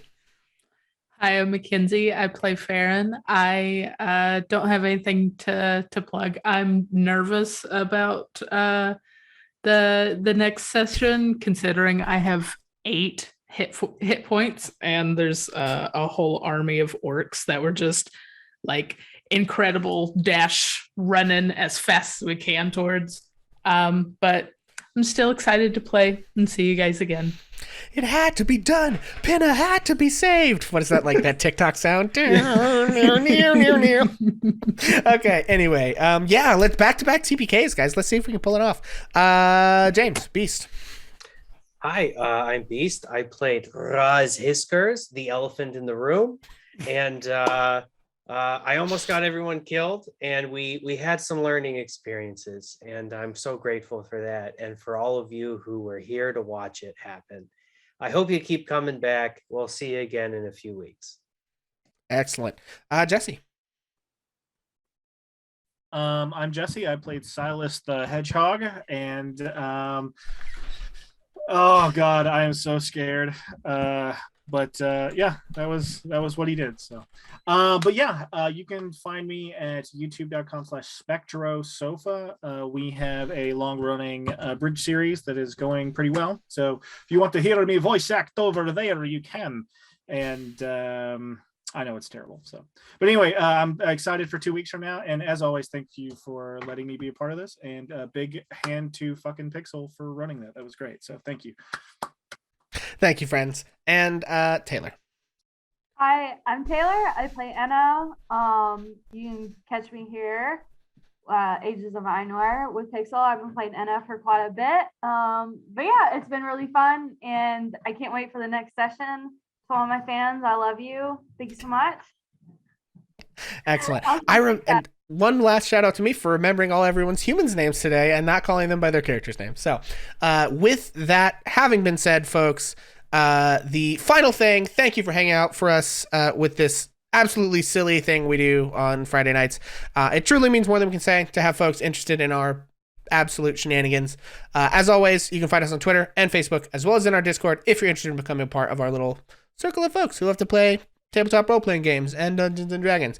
And finally, I want to leave you a little request from me to you. Until the next time that I see you, do me a favor and be a little kinder to yourself than you think you deserve, because I promise you, it still is not close to being more than you actually deserve, friends. Good night. We will catch you later. Bye. Let me tell a tale of a world where heroes walk among us, fighting through the darkness left by monsters and by selfish men. A tale of glory rents asunder, sacrifice and battles lost. Our heroes know not what awaits them, and still they carry on. Let me sing a song of a family forged by trials and woe. On their own they falter, but together they will write their own tale of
try.